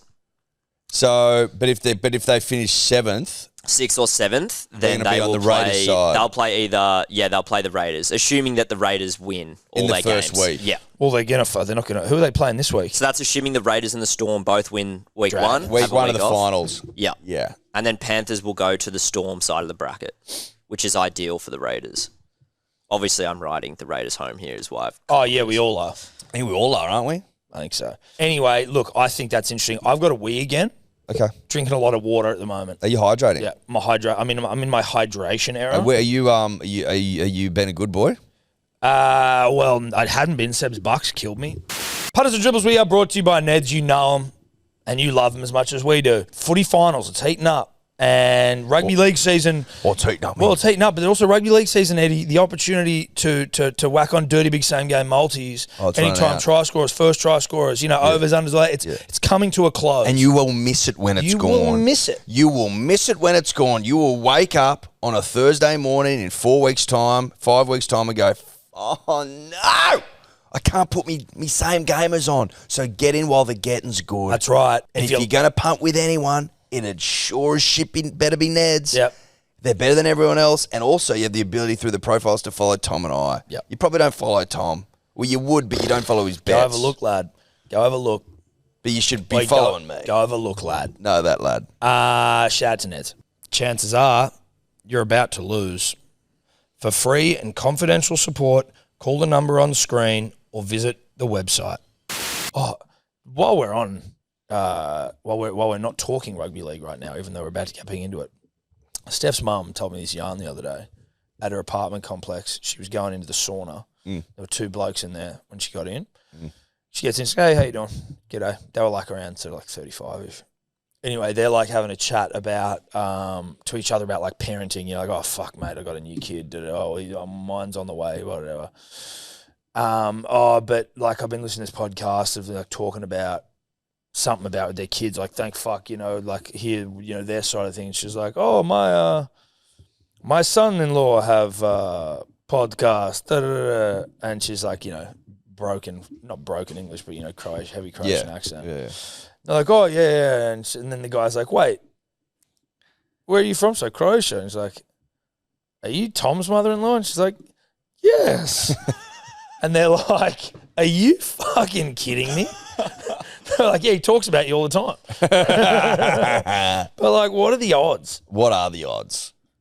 What about you talking about parenting and you were making them feel better about it? Well, I guess it's about us, like about the way we discuss, the trials and tribulations. Of course. And Sebo obviously... Well, he's been, he he's got a couple. He shares those winners because me and Seb went deep on parenting a couple of times. Oh, did you? Well, the bitching and moaning and that. Yeah, get it. Anyway, shout out to those two guys. Shout out to them, the Sauna Boys. And for being very nice and respectful to my mother-in-law. But for also, just being open and sharing. Yes. No, I think that's really nice. It's really nice. Good to say as a society we're moving in the right direction. Exactly. And, you could also say, like, what are the odds of that? And you go, well, when you are atop the podcast seat, the odds are probably they're probably pretty high. Well, I think it's more the timing of her walking in at that point in time. That's where the odds game comes in. Yeah. Well, I'm just saying, like, the chances. But when you top the heat, the chances are exactly. Come down. They come all the way down. They come down. I think I said high. Or they go low. Yeah, I'm trying to work They go. The chances being low, the chances Well, are the high. chances go high. Chances are high, No, the odds higher. are low. No, your odds are low. Odds are low, Yeah. chances No, I was high. thinking odds. So and you were was I. thinking chances. I said chances, I said high, Yeah. but then I was like, but that feels wrong because I'm obviously I'm thinking odds most of the time. Yeah, well, of course, we're odds guys. We're odds guys. Yeah. But chances guys, Yeah. high. Yeah. Odds low. Either way, though, when you are atop the heap. Chance high, odds high. Yeah. Chance high, odds high. Now, can we get the results? Sorry, not the ladder. I do apologise heartily. The Dogs beat the Panthers, as you would expect. You're resting 16 players. What do you want from me? I'm happy to move on from this game. I mean, probably the only issue here is the Dogs didn't do enough. Yeah, they had nothing to win or lose. Sorry, they had nothing to win, nothing to gain, other than points and a top 4 position. But I mean, 28-4, it's okay. It's pass mark stuff. Yeah, it's pass mark. Preston hat-trick was pretty impressive. Yeah, I mean, it's impressive, but it's not. But it's not that impressive. I mean, when you're playing you're playing but second grade. New South Wales Cup guys, like it's not that impressive. Not to disrespect the effort. No. Back to the results. There we go. The Eels and the Warriors. Yep. I mean, the Warriors drop out of the top 4. That's bedshit city. Yeah, but they've lost so many injuries. No, I know. It's very unfortunate. It is. You feel bad. Mitch Moses just showing everyone I'm this team without me is coming last basically, and with me are fucking decent. We can beat teams. Yeah, we're good. No, they're good. Look out next He's year. good. Fox's first try was sick. Like the Warriors, Yeah. in the action of scoring, knocked it on, and then Fox picked it up and just from one end to the other. Like 125 metres. Oh. Because So what? One of the longest tries in NRL history. Well, because it's obviously not crow fly, which would just be 100. He's running Well, around. it'd be more if you picked it up from the in goal. It'd be more than 100. Well, it already was. I said 125. But you're saying if it's crow flies from the in goal? Yes, Yes. No, that's a good point. it'd be like 105. Well, it depends how deep into the in goal he is. yeah, and and that how would then- deeply he scores. And at then the how other deeply, end. yeah, exactly, where he puts the ball 'Cause you down. can go right to the end. But also, he could run right to the corner and then run all the way back under the post, which is another 25, 30 metres. That's a great point. So 125, and that's a true, honest measurement. Listen, I haven't gone and done my own No, measuring, which, I probably well, should there's have. still time. I probably should have. There's still time. I probably should have. There's still time. There's still time. Get out of here. Well done to the Eels. The Roosters beating the Storm, we sort of discussed it. Harry Grant, I heard last night. Mark Nongani say 4 tries. The guy's now leading the try scorers list for the year. Mm-hmm. Or is it Coates? No, his 4th try got him over. Oh, So it's try got him 22. over. It's 20 to 19. 2019. Wow. All to play for this weekend. and he's Mark- running at AJ, who's trying to score 3 to break the record. AJ will not be that So one. AJ's still got to get 3. Yeah, that's not happening. That's a 2026er. Yep. Set your calendars for round 1, round 2. Yep. Not happening this Depending year. on who they're playing. Not Do you happening this reckon year. people will run onto the field? They're not allowing him. Yeah, but it's the AFL were cool with it. Oh, okay. No, the NRL or Allianz. What's that about? I don't know, but it's lame, dude. Why would you? Again, this is a fucking war. It's a code war. Yeah, it's a code like war, dude. switch the Underbelly, Code Wars. Underbelly code wars. Switch the fuck on. Yeah. Switch on. What's one of the best things about AFL? If you kick 100 goals in a year, or you break the record, or whatever they do, 5,000. Well, no, it's 100. There's 100 a year, and then there's- Buddy got 1,000. There you go. Buddy's had them storm the field twice. For him. because he's had a 100 goal Yeah, season. he has. Or the 1,000 goals, you storm the field. Everyone loves it. Yeah. They show that footage till Forever. the end of time, Forever. and nothing happens. Nothing goes wrong. Listen, what's gonna happen? You're gonna go onto a green field and run around. Obviously, there is a chance that you're maybe trying to avoid. Now, firstly, if you're trying to avoid the sanctity, like the field getting fucked up, shame on you. Who gives a shit? Do better at looking after it. The fields already suck anyway. Not all of them, Allianz. If you're worried about them getting on there and hurting the players, if you're of a mind to hurt a player anyway, you'll find a way to do it. If you're on to get on there and someone gets stabbed, hey, no one does. I think it's absolutely ridiculous. And again, underbelly code wars. You've got a layup here. Yeah. You have a layup here for someone who is beloved. AJ's beloved by the But people. in a truly iconic rugby league colour, jersey, team, club, in the Rabbitohs. Breaking a record that some considered impossible Yeah. to break. Yeah. And he's a one club man. Yeah. What are we doing here? Indigenous. What are we doing? What do we do? Oh, because a player might get stabbed. What the fuck are you talking about? Come If you on. want to stab a player, you could go down to Roosters training at Moore Park. If you wanted to assault someone, do something wrong. It's just like you just need to do it. You need to let this happen. Okay. And if there's going to be an issue, right? Let's see if someone's done something like this before and if it was okay. Yeah. Is there Has something like this happened before? That's a good question. Is there anything? And was is there it anything else we can look at? okay? Is there anything else? We Oh, can but look- the Swans players had to walk out onto the street in their boots. who gives a fuck? What the fuck are we talking about? Yeah. How is it any different, really, than a festival? Shitloads of people in the middle of a fucking stadium. What's the difference? There isn't one. And it was awesome when the Swans Oh, did it. it's so awesome, Don't make Tom. me big up AFL, dude. Do I want to be sitting here on my own podcast? Okay, a little late with this sty, bigging up AFL. Big sty. No, I don't want to. No, you don't want to. But you're forcing me to because we have an opportunity here for a one club player in the Myrtle and fucking whatever that colour Cardinal is. and Myrtle. Cardinal and Do less with just call it green and red, but that's all right. in the green and red, Indigenous, breaking a record considered unbreakable. Yeah. Okay? And what you're going to find, try it then. Find them all. Only take if someone gets over that fence, no one's getting fined. No. Because Gil McLaughlin, when around Buddy's thousandth, came out and said, Scaredy cat Gil. issued players fans not to storm the field, you'll get fines, etc. Do they just have to come out and have to say that? I don't know. But I'm not getting. I'm not getting. I thought before buddies, everyone was like, "Yeah, it's all good, it's on." I'm not getting much wink, wink, hint, hint energy. No, neither. Yeah, don't do it. It seems like they're like, "Oh, do not fucking do it." Can you guys send some emails or something? We probably could, but I think we forgot to send the last email. I don't even know what that was about. They still haven't got us in the fucking video game yet. What email have we been? No, we were going to send PVL and Thingo an email about something. Don't know what it was. Can't remember. Oh, I can't remember. Mate, you're pushing me. Anyway, shout out to Marky Mark, though. What a hell of a season. Rookie of the year sort of stuff, which they've changed the rules so he can't get, but that's all right. Would you jump the fence? Would you set the precedent Not for AJ? No. But it's not about me, you know? Do you reckon people will? I hope so, but I reckon they will. hard to know. If I was a South fan, if I was a Manly player, fucking oath I would. Yeah. I reckon if you were there and like a small crowd of people started like herding at the gate, the sideline, I'd go down there. How many do you reckon it takes before job done? Everyone's flooding the field. 10. Yep. I think 10 certainly kicks off other chapters around the That's what I'm saying. You need because you need an initial chapter. yeah You need 10 South brave, Corner chapter. 10 brave souls. Yeah, Call it. yeah. Which may have been a firefighter movie, or maybe that was what they called it. 9 brave souls, Entourage. Entourage, Chad Townsend, Vinny Chase. Yeah, yeah. The greatest character in all TV And cinema. Vinny Chase. Yeah, Vinny Chase. The most one-dimensional character in the fucking show. Vinny Chase. Yeah, that was great. Yeah. Played Yes. his last game yesterday. That's his best work. Oh, yeah, Townsend. Chad played his last game in reserve grade for the Roosters yesterday. Congratulations Hanging to it up. Chad Chase. That's incredible stuff. Anyway, well done to the Roosters.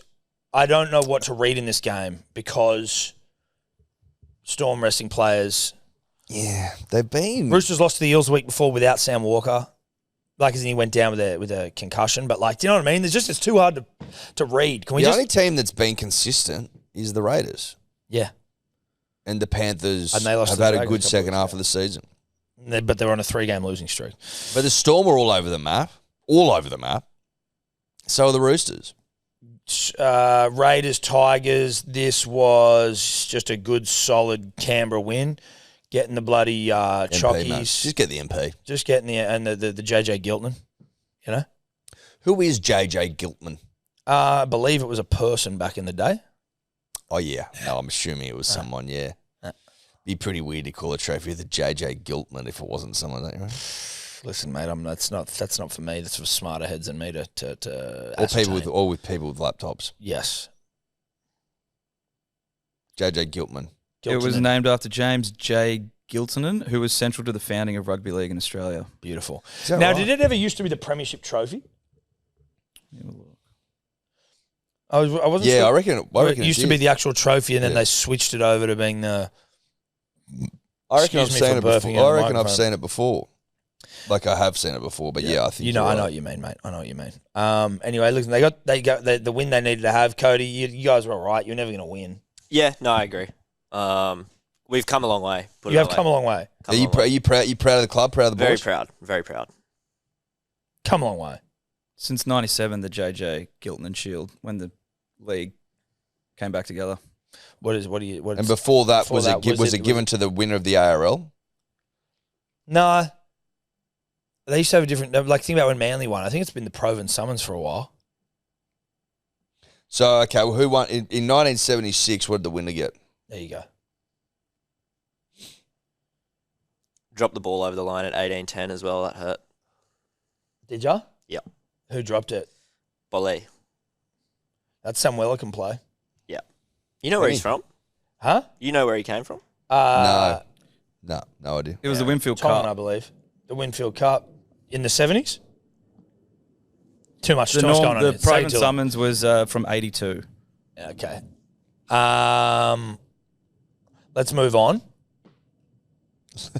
Yeah, we got lost there. We got lost there. And we didn't get any And we got answers. no answers. He was also not answering the question you asked. Yes. So that was no. Well, what trophy did they get? In the 1970s. The Winfield Cup in 1971. And it looked Okay, like so that was the Winfield Cup. That's what I said. Well, no, I said was that in the 70s. And you go, well, in the 80s, it was the fucking pro. I'm like, no, well, what year? Yeah, in the 70s. And then in Okay, the 80s, gotcha. it changed to Proven Summons. So, so the Winfield had their grubby little dart smoking hands on the trophy in the 70s. Did you get surely you got a free pack of darts? You get a carton, wouldn't you? Cartons to the boys if they won. God, I wish cigarettes were good for your punters and dribblers, but they're not. I'm here to tell you. Manly beat the Dragons 40-24. Had we kept them to 0, we'd only need to win by 40 this week. No, 60.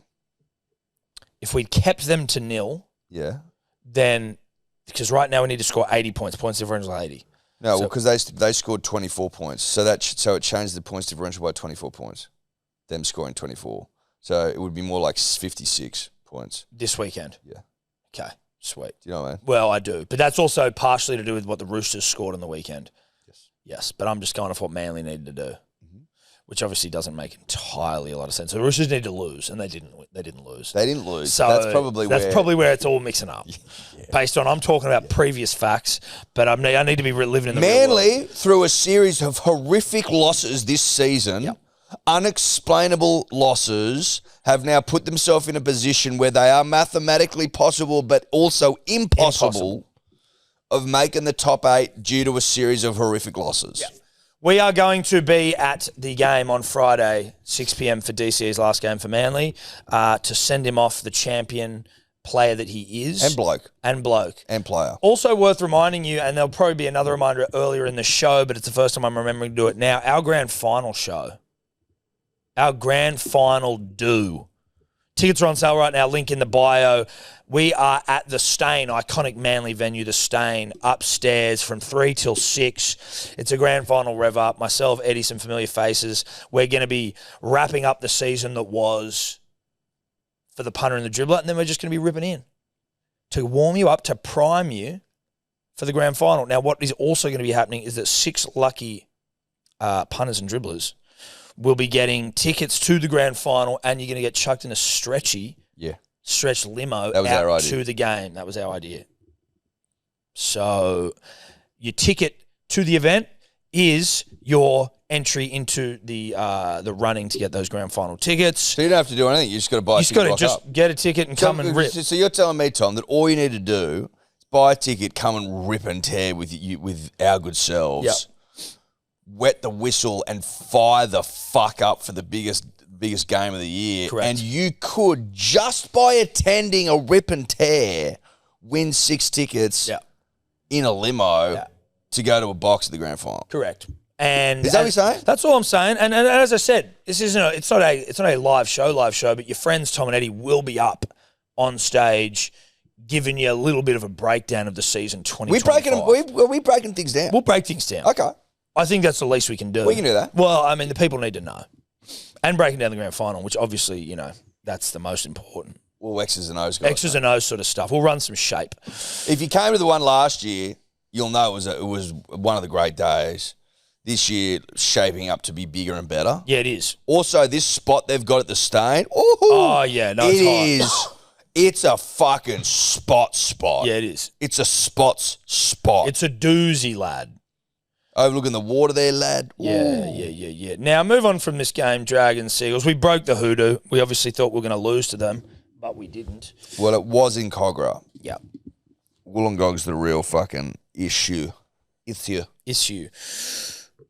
Broncos defeat the Cowboys. I mean, listen, if I'm a Broncos fan, I'm not stoked with letting 30 Cowboys points in. No, I'm not. Their defense is pretty shit. They can score a shitload of rugby league tries and points and tries, but their defense is dog shit. Like you can't defend like that. You can't let the Cowboys let 30 in, Tom, and expect to win comps. No.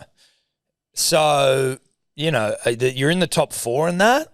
Good on you. And that, Broncos, I'm sure that, people will still shit on you, despite the fact you're in the top 4. Won't be us. It wouldn't be us. I'm merely pointing out that the defense wins comps and you're letting in 30 points against the Cowboys doesn't bode well for finals footy. Well, it's not good enough. It's not good enough. Tell you what else isn't good enough. Can I drive by Den and Kemp right now, which I forgot about?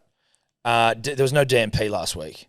Kempy, really? Kempy of Never Get Sick might have got sick last week. Did not even tell me. I just rocked into the fucking studio. Matty goes, oh, he just messaged me and said it's not on. And then I sent him a message in the fucking, I think, you all good, bruh? He didn't reply. Didn't even fucking reply. And he's back doing his little videos on Instagram, fucking eating muesli bars. What an absolute sack of shit. What a dog. Didn't even fucking tell me. So you rocked up. I'm just standing there. And Matty's like, oh, I just got a message. You could have had the morning off. I wouldn't because I work hard in that. But you could, But I you could could have. Or I could have been doing other things. Just message me, lad. He'd already missed 2 other fucking days. Did he leave you on red? Yeah. So he'll be copping one in the mouth. And I'm not talking about fists. All loads. No. Maybe some poo. Anyway, shame on you, Denning Kemp. I hope you stub your toe today. I also... you better have a pretty bloody good excuse. I hope you don't. I hope you have no excuse. We're talking like hospitalisation levels of sick. Correct. Even still. Even still, dude. You know? I mean, fuck. Matty was still organising producers when he was in hospital. You think Denning could fucking reply to me? Yeah, he was about to go into surgery. Exactly. Matty's coughing up blood, for fuck's sake. Denning can't even get back to you and go, hey, dude, sorry, no show today. Yeah. No, it's not good enough, Tom. No, it's not. Now, if there is a serious excuse, then I will obviously come back on here and apologise. Or actually, I'll just delete it and pretend like I never said anything. Because I don't want to apologise. It's not in your soul, mate. No, it's not. Punters and dribblers, SwiftX bring you our Supercoach segment, and I'd just like to start off with just we're coming into our final couple of weeks doing the Supercoach. A big shout out to SwiftX. Terrific. Great to work with, great to have on board, Great platform. and a great platform. You and I have been. I got my eyes on some more. Yes, we've been getting into our crypto, lad. We're not barons No. by any stretch of the imagination, but we are crypto flirts. Yeah, dude, I'm a crypto slut. We flirt with it. Yeah, You know what I'm saying? exactly right. Now, there is still time for you. I mean, there's always time for you to get involved with crypto in order to get involved with SwiftX. But if you want to use our sign-up link, Then you're running out of time. then you're running out of time. Now, you can't have a SwiftX account already for this to work, but if you sign up for the first time with the link in the show notes to SwiftX, you are going to get $20 worth of free Bitcoin just off the rip. As a gift. As a gift. If you win the week of Supercoach, when we do the segment, you also get $50 of Bitcoin on top. If you win the entire series, the season, for the Hello Sport Supercoach League 2025, you are getting $5,000 in Bitcoin. We've got the third biggest league in the whole thing, in the whole competition, in the whole Super League thing. It's only going to get bigger and better next year. Best fucking believe it. Now, shout out to SwiftX once more. Give them a crack if you are looking at getting into your crypto journey. Yes. And once again, thank you to SwiftX for their support, unwavering as it has been. Good to have friends. Good to have friends. Now, can we get the... we're in the final week, so I want to see how close it is here. So who's currently leading? So, Hasta La Vista is leading the pack. 34,390. Hasta La Vista has been on top here and there. Who's slipped down? Dino Dancers, I have not seen this close to the top. In fact, I don't know if I've ever heard their name. Craig from Dino Dancers. There's a difference of 15 points between him and Hasta La Vista. He's 34,375. The Megalodons, 34,307. It's probably those three, right? Yes, I think, listen, so 34,390, Pound 34,375, 34,307. Yeah. So a total of 83 separating the three of them. I think they're the boys fighting it out for the Methamphetamines has dropped off the face of the earth down to 6th place. Methamphetamines, however you pronounce that fucking thing. Methamphetamines, right? Yeah. Okay. 34,087. He's slipped right off the board. He was winning every week. He was right up there. Can you scroll down a bit further? Because Mikey Honcho, who's coming 5th, I've never heard of. No, just the team there, yeah. No, look, a few of these guys are just... Don't know any of these. Pornhubner, I think I've seen before. Reese's Pieces, Magic Mangoes. Pornhubner. 5 Pete Pete's. Harrison. 5 He's around. Pete's. Oh, no. Oh, he's dropped. Poor old 5 Pete down to 18th. You're kidding.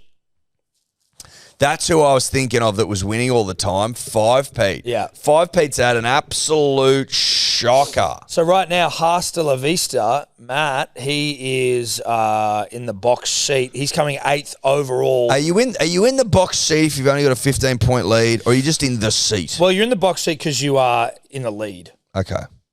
I always want No, that's what I would think. Yeah, okay. It's yours to lose. Yeah. Even though it's 15 points, you're in the box seat. Yeah. But you need a big week. Yeah. You need a massive So week. he's Okay. I tell you what.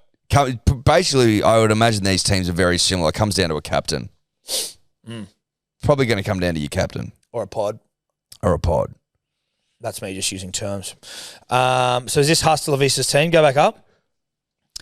It's Connor Watson, Nafahu Horsburgh on the bench, Payne Haas May, Young Carrigan Crichton, Hines Campbell in the halves, Munster as your backup, Lomax Marky Mark, Carraz Hopewadi. You'd want to be getting rid of Carraz, lad. Gagai Raymond, Walsh at fullback, Tedesco. As his flex. Good looking side. Good looking side. Good looking side. Hasta La Vista in the box seat Now, as who's we've Dino just Dance's determined. Okay, he's got Brayley. Haas and May. So the pack's the same. Brayley's different. That's a Nickera, pod. different. Geez, he had some, Nickera different. Hines different. Got Tino. on No, the bench. Hines he has. Hines Munster Campbell's the same, just a different configuration. Stags, Lomax, yes. Carraz, they're both going to have to drop. Tupou, Mulatalo. Drinky different. Walsh and Teddy the same. So There's a couple here. there's enough. There's enough there where it's not just captaincy. Oh, there's enough pods. All right, now we go to the Megalodons. Corey Pakes at 9. Jesus Christ. That's interesting. Harry Grant is out. Haas May, Horsburgh Hunt, Fermor, Young, Preston. Yeah, there's some shit here, dude. Nico, he captain. Campbell, Munster as well. Mulatalo, Lomax, Marky Mark, Carraz. Yep, look, there's some similarities here. Teddy Walsh, Tommy Turbo at the back. Interesting. There's enough, Ed.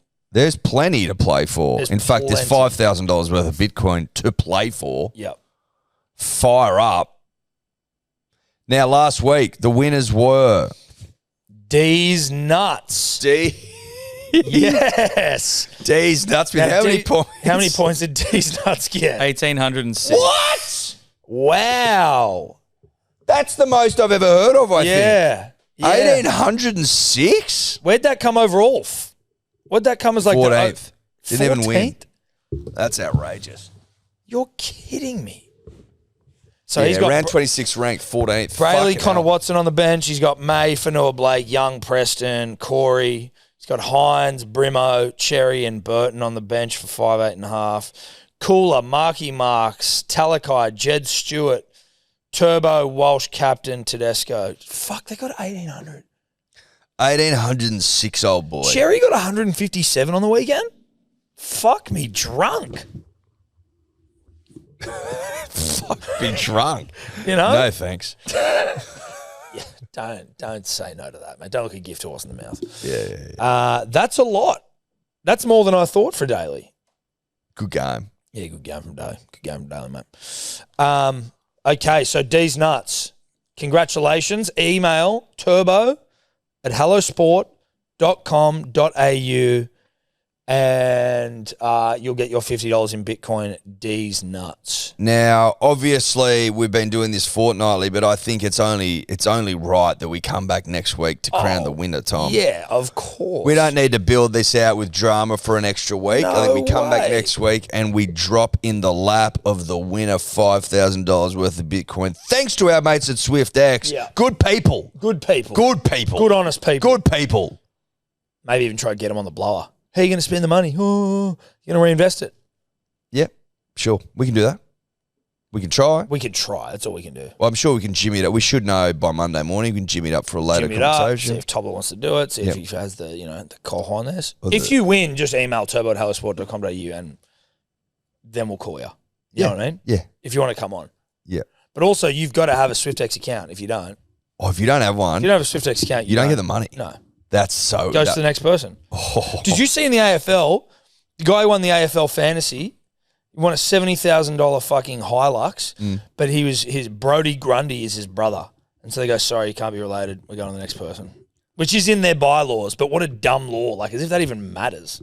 Why does that matter? I don't know. If it's random, it's random. Yeah. Oh, no, but fantasy? You want fantasy? Fantasy. Well, then that's not random. Like, he just won it. Yeah, he just won He it. was just the best. Yeah. What, his brother was feeding him heaps of info? No. Well, unless you were, hey, can you go out and get like a shitload of points for me on the weekend? Like, He won the whole thing. he won the whole thing. And they were like, nah. Like what Timmy couldn't do. 150,000 people. Yeah, what Timmy couldn't do. Out of 150,000 people. And the AFL was getting into like all these events and shit to be like, oh, yeah, like, you know, talking about it. And then they're like, oh, no, but you're actually. You're 70 grand. I'd be hitting my brother up going, fuck you, bro. Yeah, you pay me, lad. You pay me, lad. And they couldn't look less like brothers. One looks like they win Supercoach and the other one looks like they play AFL. So this nerd's had his moment and you've robbed him. You've robbed him of it. That's not right. That's not right. Bit of Timmy Williams about it in that he's a brother of a player. I wonder if the rules. He's the Timmy Williams of AFL. Do they look the same? Everyone And he looks was robbed out of the money. Now So that's this is Brody Brody. Grundy, who looks like an AFL player. Yep. He's got the ponytail, slick back, and that's okay. Brody's brother. Yep. Kieran Grundy. Kieran. Kieran Grundy. That's a rugby league way to spell Kieran. I'm sorry. Anyway, Kieran Grundy's If that's Kieran, that's outrageous. Kieran Grundy. No, but like if that's actually How they're spelling it. Yeah. But again, one looks like he's a Supercoach champion, and the other one looks like he's an AFL player. yeah, and there's nothing wrong with that No. at all. No. No, there's not. There's just merely pointing out. I'm not naming names either. You pick. No. One of them looks like an AFL player. Yeah. One of them looks like they'd win Supercoach. Yeah. And you guess who's You who. guess. We're not going to tell you who. No. But that Kieran's been stiffed. Oh fuck! I'd be pissed off. Yeah. He's probably already spent it too. Probably. You know what I mean? Well, I think it was a car. Oh yeah, it was a Hilux. Wasn't Yeah. it? Sold it. He's probably sold it already. Yeah, he sold it mentally. Yeah. Taking photos mentally. You know. Anyway, shout out to SwiftX. We'll see you next week for the winner. Now, the Sharks defeat the Knights, obviously, 40-16. More so than the game itself, Eddie, I want to talk about where the Knights are at. They've sacked their coach, Adam O'Brien, who I think's handled it pretty well, pretty classily, Adam. But, you know, it's more now about like, well, who comes in? Who are they getting? Is it old mate Juzzy Holbrook, who apparently is a Knights like resident or was, maybe played for him? Is Juzzy Holbrook the guy to do it? Or then there's Dean Young of him and his dad were the last two guys to win premierships for the Dragons. Like his dad won it and they didn't win anything, and then Dean won it and then they were embracing crying after the grand final. That Dean Young. Right. Also, just, you know, another great Dean in rugby league. You know, your Dean Pays, Dean Treestar, Dean Young, Dean Jeremiah. Dean's a strong rugby league. It's a strong name, rugby and it's league got name. strong ties with rugby league generally. The other one that they're talking about, though, is Blake Green. Yes. Now, Blake Green's been the attacking coach for a side that hasn't been able to attack very well. But what they say about Blake, shout out to a Blake, a good honest rugby league name, that Blake might be the greatest orator since Trent Robinson. We're talking about like halftime. You know, tactically, sure. Tactically, we don't know. But in terms of his ability to... Who's saying he's the greatest orator since Trent Robertson? I heard someone say it on a rugby league show. Some close to him is written in the article on the telly. So Blake Green can yarn with the best of them. That's what we're hearing. Strong oration. I don't even know if that's the right word. Oratorial skills? Don't know. Who knows? Who cares, really? You get what I'm trying to say.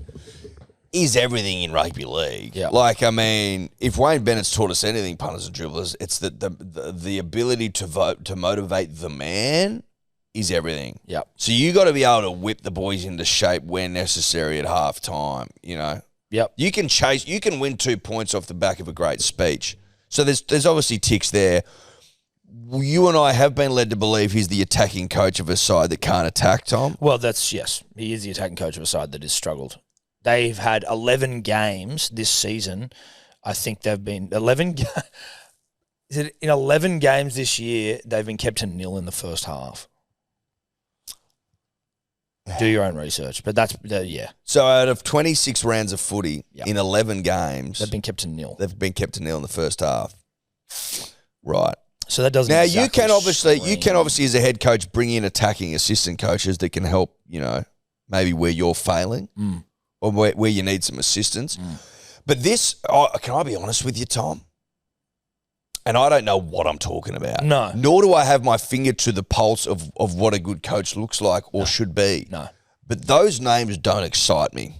Well- if I'm a Knights fan, right, long suffering, Yep. and you're rolling that little list out, I'm not frothing. You're not frothing. Matty Johns put forward Willie Peters, who's the head coach of Hull, who are top of the Super League. Yes, as well. he has like a 75%. Could you check just in the background someone with regards to Hull, whether they had been like historically shit for a long time and he's sort of just completely turned them around? But he's got a 75% win record at Hull, Willie Peters. Old Manly guy as well. They're 20 wins from 24 games this year. Yeah. But were they historically shit in the past? I like where Matty Johns heard of him, where his head's at.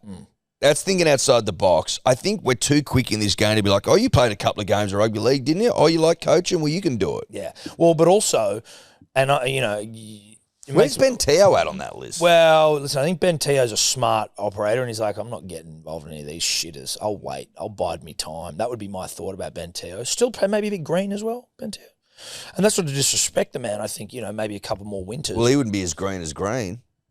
Fucking oath he wouldn't, but he'd be smart not to do it. Yeah. No, I'm with you there. The thing I like about the Willie Peters yarn is, and I'm going purely off his name here, Blake Green, Justin Holbrook, Dean Young. These are all names that I just have heard. Blake Green a little bit less, but he played for like 50 clubs. Willie Peters is a name that feels new. It feels fresh. It feels fun. It is new and it is fresh and it is fun. And you know what? I just feel like there's almost like intrinsic brand equity, and I'm sorry to go there, with the name Willie Peters. Now, brand equity, you might say, Tom, he's never fucking coached a game of rugby league in Australia. What are you talking about, brand equity? I'm and you've never heard of him, so where's the brand equity coming from? It's intrinsic in the fun, vibey, cool name. It's baked into it. No, you're not getting it. What you're not getting is that you're not getting it. You're not getting it. The name Willie Peters has the last name Peters, for example, has been on its own journey. Yes. Okay. It's been picking up brand equity, as you put it, since its invention. Correct. Okay. You throw a Willie in the front Which of has also been doing its own work which is over also here. Willie's Building it. Willies have been doing their own thing for a long time. Okay. They've been pumping away. Willie Mason, Willie Tonga. So That's you all can I've got. Willies. Willie Burns. Willies. Doodles.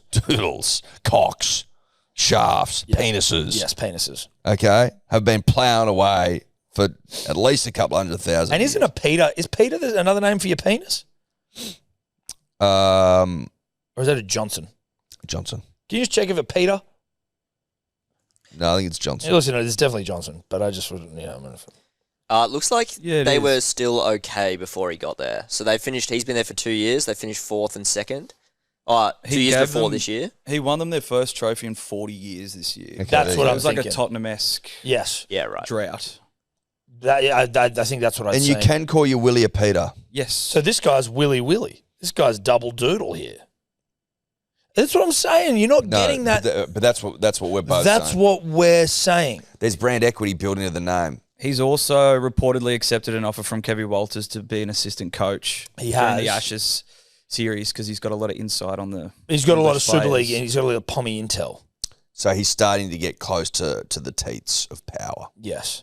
Yeah. Well, they've recognised over there. Obviously, Kevy wanted Gordy to come over there and be Minister for Culture and Vibes. And the Has NRL he was been like, given the assistant coach role? yeah, now he's just assistant Right, coach. which is just like a...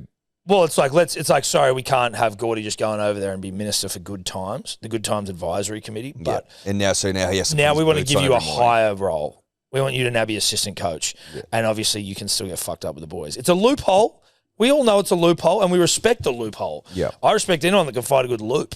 That's a loophole. All that will require now of Gord is that you put your boots on every morning. Put your boots on and wear a club issue tracksuit. Yeah. Like you can't get hungover. You can't just be in bed all morning. 'cause No, you're an you assistant can coach. be hungover, but you just need to rise. Well, because if you're a minister for vibes, you can just get fucked up all night and then lay in bed all morning. Yes. Because all you're doing is bringing the vibes post-training, for example. That's exactly. There's no vibes to be brought before training. No. That's for damn sure. I like the loophole. I like he's in it. See, this is what I'm talking about, people. This is what I'm talking about. Outside the box ideas, okay? I know that it's so easy to be like, why don't we just get Blake Green because he played for the Warriors? Like, let's cool our jets a little bit, okay? Let's all just calm down and take a chill pill and go, let's not go with the first idea that comes into your head. Let's marinate. Let's marinate and workshop some of this stuff. Yeah. I think a lot of the time it's the board just going, fucking hell, mate, I got fucking lunch at Wong's. Like, I need to make a decision. We need to can we ferry this thing through? Although, listen, they did push back on Gordy being Good Times advisor.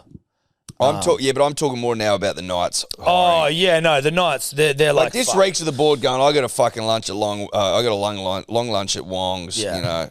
Can we just pick someone here? Blake's fucking. We don't. I saw Blake walking around before in the Well, all we got to do is just make an amendment to his contract. You know, like he's already here. Yeah.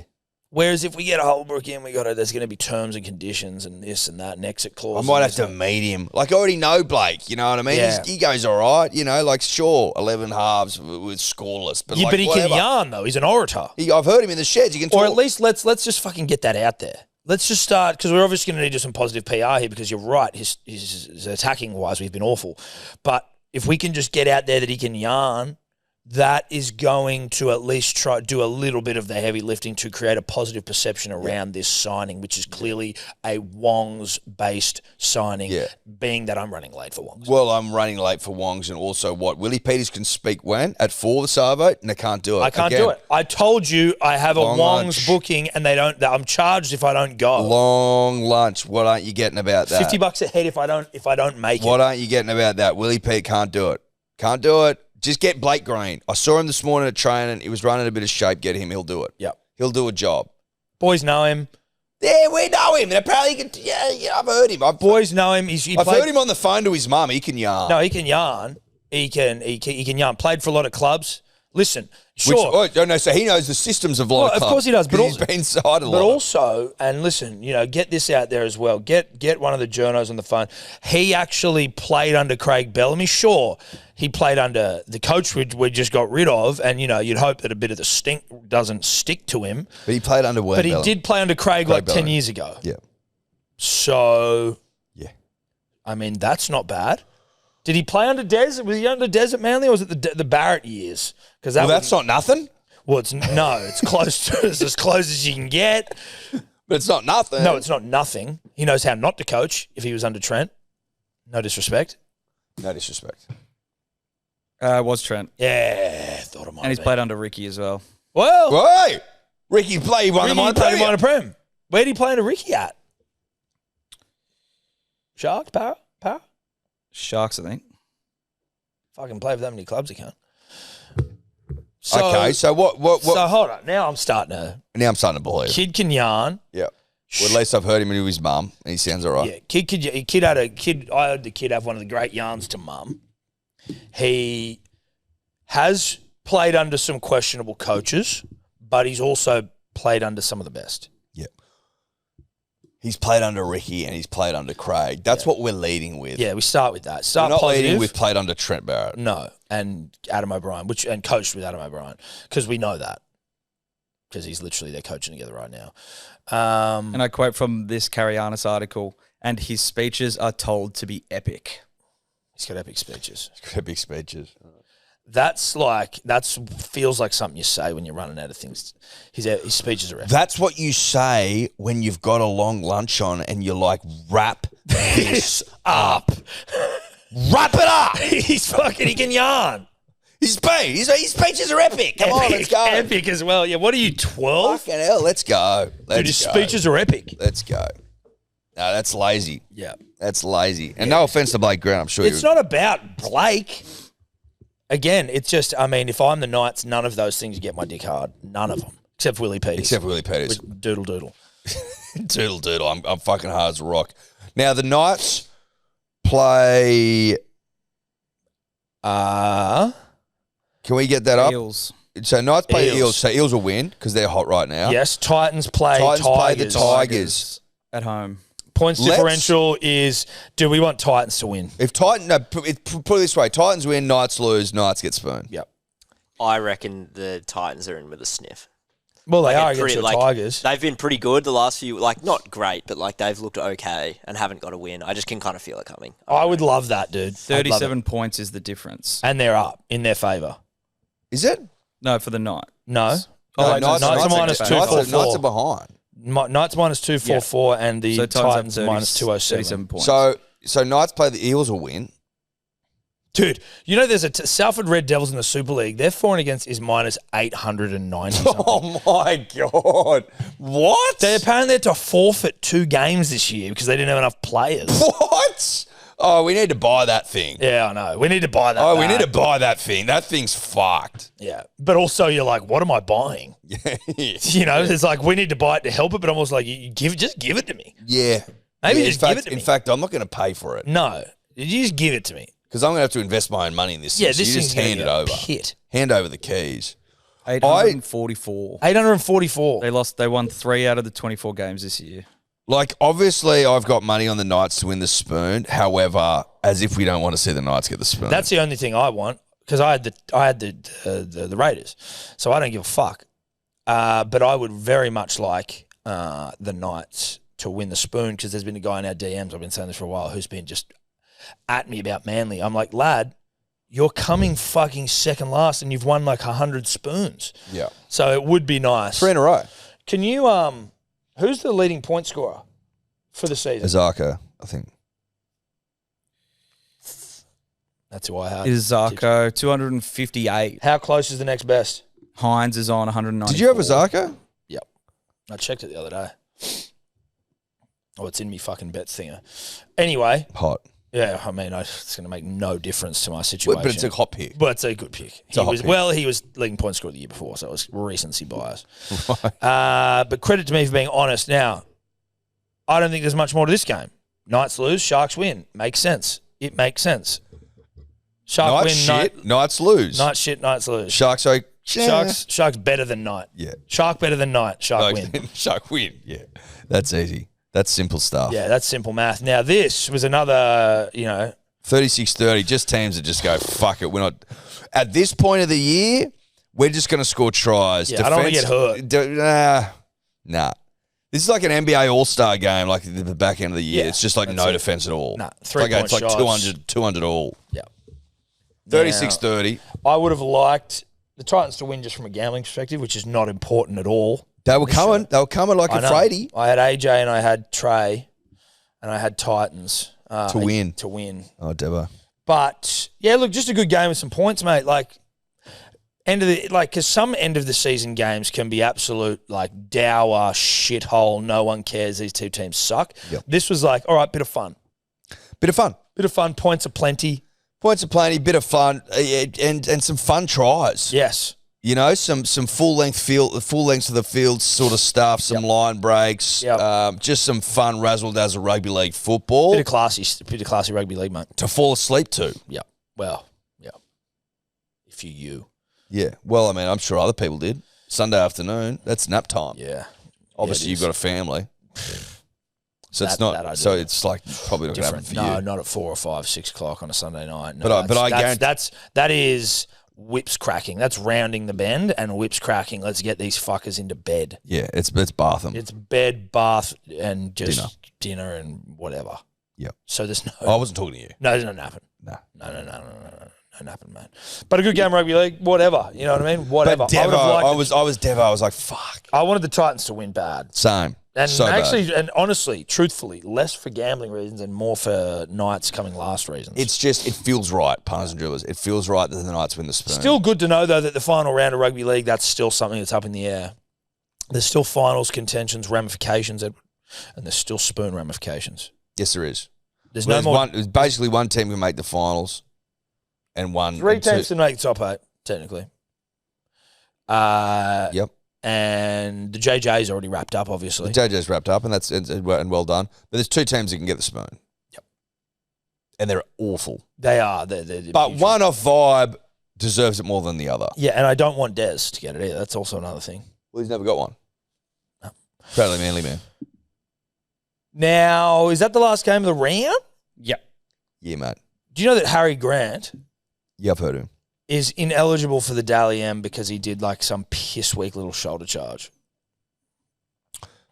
How does it work with the Can you 2 get weeks, if you have a suspension of 2 weeks or more. And he literally it was him and Teddy. Teddy's now like, I think, what they call a lock for his second Dally M. Isn't that crazy? What a season. Yeah, I know. But Harry, he does this pissy little shoulder charge, and it was, as far as shoulder charges go, you could have argued it wasn't even that really a shoulder charge, and just the most prestigious individual honor in the game. I think you've got to be grubby. You to got to, lose it. it's got to be You've got to be a bit of a grubby cunt. yes, you've got to be a grubby little pig, is how I would see it. And also, have we got rid of the term best and fairest? Well, that is what it is. That's why the fairest bit. It should just be, thug. I don't mind if they just changed it to who's the best. Who's the best? Oh, okay. He does turn. But you're telling me that Yeah, but he doesn't lean in with it. He just sort of lets him run into him. You know what I mean? it's just not grubby. It's not right. I'm happy. Like, Did he I get get binned it. for that? Yeah.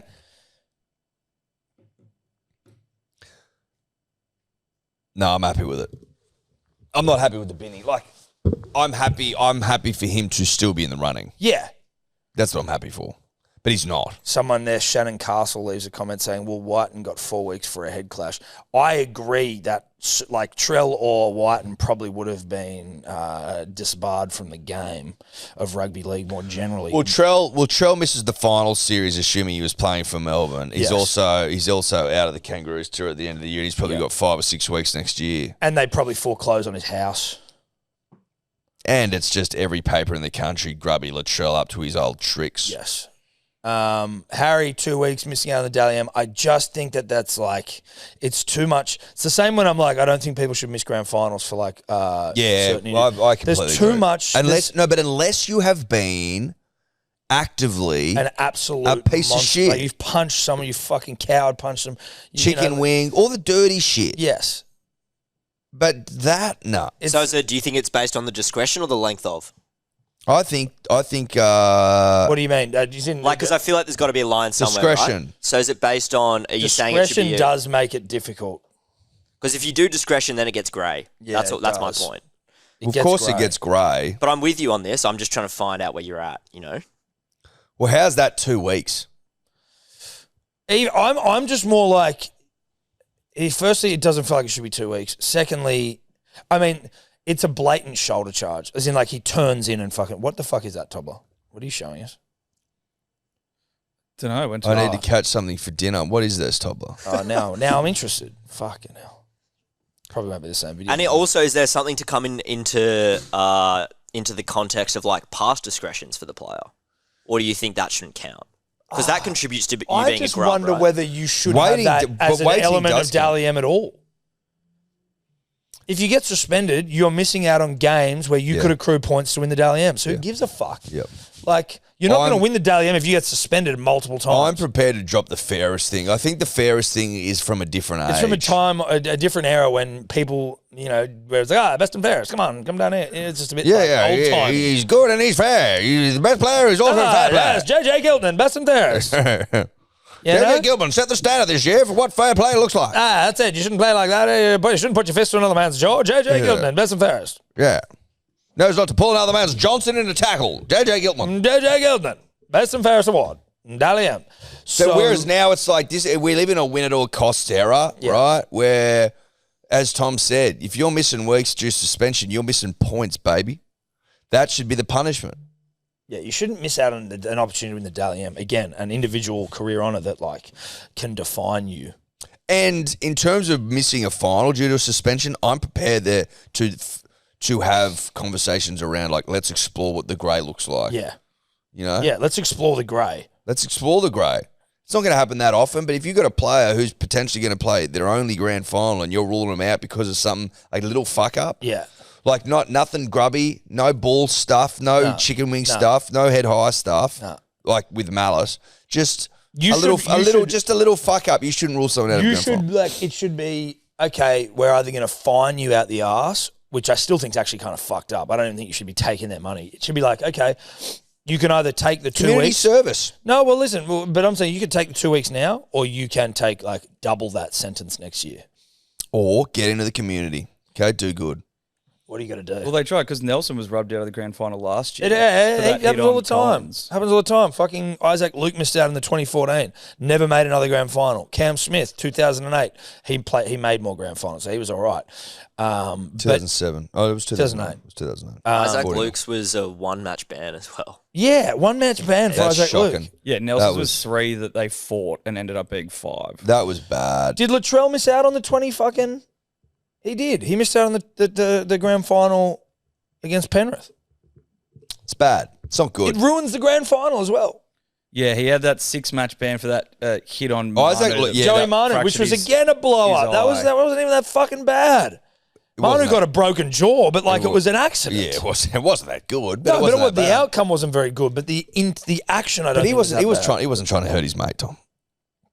That's what they're trying to say. The Isaac Luke one was real bad. It wasn't that bad. It was a chicken. The tackle, or was it? No, like him missing that grand Yeah, final. was no. fucked. It wasn't that bad. It wasn't that bad. It was absolute bullshit. Absolute. And they win it. You know what I mean? He misses out on that. Oh. Absolutely, like, Mate, that would fuck you up. yeah, it would. Yeah, it would. Yeah, it would. Now, just speaking of grubbery, I just sent a video to Tommy Tobler. Heard of him. This was DM to us. And I think this is your mate. My mate. So what does Dribbler say? Hold on a second. Before you get it up, Tobler. Thought you'd like seeing this. Like's probably a loose term. This is getting stomped on the face after scoring. Would love you boys to put the bloke stomping on show. Marimbula, Pambula, Bulldogs versus Eden Tigers. This is actually fucked up. So what's that guy's name? You know? I know. And we can bleep all names if anyone remembers to do it when I ask. That was a wrecking on the boys behind the scenes. Look at this.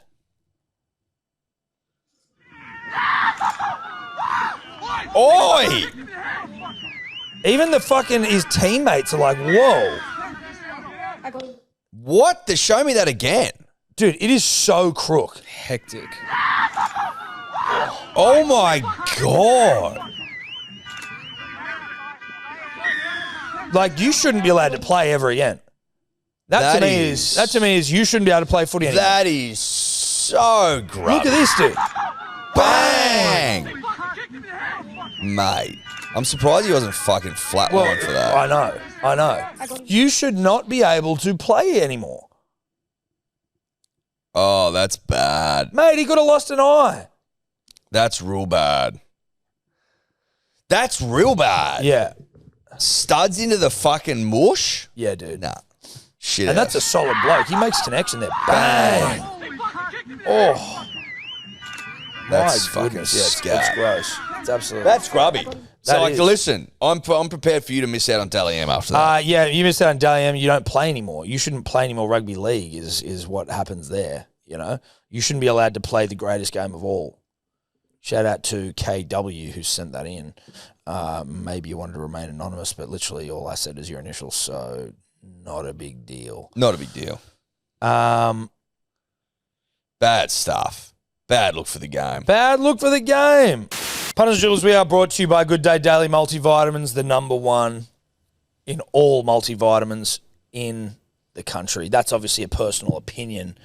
Well, but not off reviews, Tom. No, not off reviews. If you're going off the weight reviews. of reviews, then Yeah. you're absolutely 100% spot on. Yep. I mean, approaching 1450, yeah, 1,450 five-star reviews. This is just one of them from Peter William, okay? Every day's a good day with Good Day. Well said. Well said, mate. I have a very busy schedule and need to be functioning 100% for as long as possible throughout the day. I started to give Good Day a try and have not been disappointed. I feel like I have more energy, stamina, and also sleeping better. The taste is great and is also an easy way of getting more hydration before my coffee. He's also got a photo of it in front of what looks like spreadsheets. So this guy's a spready guy. Yeah, okay. Where you need to be on the job. Yep. Bang. Job. Go job. I talked over you and I shouldn't have. That's a cardinal sin in the live read game. But you know what isn't a cardinal sin? Taking you Good Day every day. That's right. Head to biggoodhealth.com.au, get a subscription for 10% off. Use the code for 10% off, subscription for 20% off. There you go. Bang. We do work in harmony. Dribblers is the code. Dribblers Dribblers is the code. Dribblers is the code. Fucking Ronnie Blakey over there with the Hemsworth. Which one? Chris. They're living it up over there, aren't they, the boys? Mate, they are living that was one it of the up. funniest videos I've ever saw. Dude, how funny was that? Oh, my God. I was like, Vaughn Blakey He's is the- fucking hilarious. They're He's both elite. funny. He's elite. It was like, I was just sitting there just letting them roll. I was like, this is so hilarious. Yeah. It's so easy for you. You don't have to do anything. You sit there. But just off the rip, talking about, go listen to our yarn. Actually, final of the WSL is tomorrow morning. That's Tuesday morning. Aussie Jack Robinson in the men's and Molly Picklum. I was calling her Pickham. Sorry, I got it wrong. Like, fuck. But she's the number 1 seed. Yeah. Jack 4, I think, in the men's. She's odds on to win it. But that's on tomorrow. I think his heat's at like 6 a.m. Or New South Wales Jack. time. Let's go, Jack. Let's go, Mole. Jack. Jack. And Mole. But Ronnie and Vaughn over there just Living it up. Lay-Day City. They're doing fucking nothing but chilling. Just in the pool, hanging out, bit of bloody interview. And now Ronnie's interviewing fucking Chris Hemsworth. Drink pina coladas. Yeah. Tavi Ritas they were on. Tavi Margaritas. Tavi margaritas. Tavi Rua the island, maybe. Oh, fuck. That's living. I wonder what the Fijian, I think Rua is 2 in Fijian, so I wonder what Tavi Rua means. Anyway, it's not important, but It's not really important, but you're ruminating. what I'm doing is I'm showing the people at home Yep, that you cultured. I know a bit That you cultured. about Fijian. That you cultured. language, yeah, exactly. Bulla. Vunaka. Vinaka. Okay, Vunaka. so you're cultured on that. Yeah, Mark Nwanga Nitawase. Oh, dude. Speaking of Mark Buzzy in his article this morning, it's Buzzy Ross. In one of his like Saint Sinashushes, he's like, oh, I might even just get it up if I can be fucked to find it. He has a crack at Matt Thompson. This was a bit of an unnecessary drive-by, I thought. What's it called here? The Marky Mark Gate. Channel 9's Matt Thompson has got to learn to pronounce the name of Rooster star Mark Nwanganitawase rather than referring to him as Marky Mark for his 4 tries against the Storm on Friday night. And he's like, even I can pronounce his name, sort of. I'm like, mate, I heard Buzz on Triple M yesterday butcher the fucking thing. Right. It's just blatant. It's you don't have Code Wars. This is Paper Wars. That's paper Or wars. this is Channel Wars. No one's gone harder at each other this year than though. Like No, they've gone. It's been fucking it's been- on for young and old. More so than recent history. It feels Yeah, like. Maybe it's yeah. been there for ages, but it just feels Well, like I'm this year. noticing it this year. Yeah. Know that. Yeah. They're going hard in the paint, Yeah, and they I'm are. loving it, to No, be I am. honest. I am. I'm a big fan. Big fan. But you could have picked something better because you butcher the name all the time. You butcher the fuck out of it. Now, anyway, this is just the Titans here wanting to potentially sue the NRL. Firstly, the NRL own the Perth Bears, for starters. outright. I believe. Then the Titans want to sue this guy for whilst he was working for the Titans. I'm going to just allege some stuff here. I'm trying to get it right, but he allegedly had like a secret file on his work computer where he was using the intimate knowledge he has of the Titans salary cap and what players are on and all that sort of shit to build out a dossier, a hit list of people that he wanted to go after for the Bears. From the Titans. See, that's the thing, that one from the Titans, Tino. So the anti-tampering law, I believe, that is being alleged is that he was approaching Tino while Tino was on contract, which you can't do. You got to wait till November 30. As it pertains to other players, I'm not sure because there was like, to be honest, all the other players are like players you'd expect. It's like, oh yeah, he wants to go for Tino, he wants to go for Cam Munster, he wants to go for Payne Haas. You're like, yeah, right. So he wants to go for the best players in the fucking game. But what's that got to do with him building out a secret dossier? See, this is what I don't understand. Or is that just complete dribble? It's like using top secret Titans information. I'm like, what the fuck could be top secret about the Titans? Like, right. So using top secret Titans information, Spoon. he has gone after Payne Haas. Yeah, Right. I'm not sure. And I don't know if it's like whilst on the company dime, like you can't be doing that. How do they know he's got a dossier? Well, I think they got in, who'd they get in here? I've got it. Hold on, let me find it here. They got in like forensic IT experts, in brackets, geeks to you, I bet, to go through his work computer that was seized to uncover emails and documents, including a secret spreadsheet containing targets for the Bears and salaries they would be paid. I bet this spreadsheet is so basic. And I bet you it's not secret at all. And I bet you was sitting on the desktop. Yeah. And they just got geeks to you because they didn't know his password. Yeah. Forensic experts. Or they didn't know what a spreadsheet was. Well, they're like, what's this fucking Where do I find the fucking spreadsheet on this bloody What's thing? this fucking thing? It says as many as 15 potential recruits were allegedly identified by Howe, including Tino, Cameron Munster, and Payne Haas. Yeah, right. Right. So you just know a what he wish did list. is he just put together a hit list of 15 people. Like they what may you're doing if want. you're trying to like, oh yeah, who do we want to come to the party? You know, let's just make a list. Oh yeah, who's coming to the Christmas party? Eddie, Seb, Will, Tobler, Cody. What is impressive about that? Or not even impressive. What's sinister about that? Well, I think partially that if he's approaching Tino, But that's completely different to this secret dossier on the laptop that Geeks to You broke open and has uncovered. Yeah. That's a list of high-profile rugby league players that anyone would go after. exactly. What are we Exactly. talking about? Forensic IT experts. And so the NRL or the Titans won't register this guy's contract with him until the legal shit has been solved. I think the NRL own the Titans, and that's why it's difficult. I can't. They own part of them, I'm pretty sure. Yeah. I think they've been funding them for a while. Again, Code Wars, don't want to see Ground of the Suns and that. I get it. Anyway, But this just feels a little bit like old Geeks to You, sort of like, I don't, forensic IT specialist. He had a list of players that he wanted. if you want to do a hit job on a bloke, you're not talking about that. You're like, he had some dirty things on there. You know what I mean? Yeah, he had photos. He had photos of the boys in the showers. Yeah. No, he set up a camera in the showers. Yeah, he had some up towel stuff. Yeah, exactly. Yeah, he put a camera in his boot and he was just, he was up toweling Tino. He was up toweling Tino. Who you imagine you wouldn't need to go too far up the towel to see anything. It's probably poking out the bottom of the towel with Tino, but... Yeah, and we're talking a big towel too. Oh, no, to the ankles. Yeah. But, with some of the lesser players, yeah, you might have to you need a longer lens. Yeah, some of the, I get you. some of the shit ones. Yeah, that's what I was saying. Shit players. Yeah. Players that are shit. Yeah, with small cocks, obviously.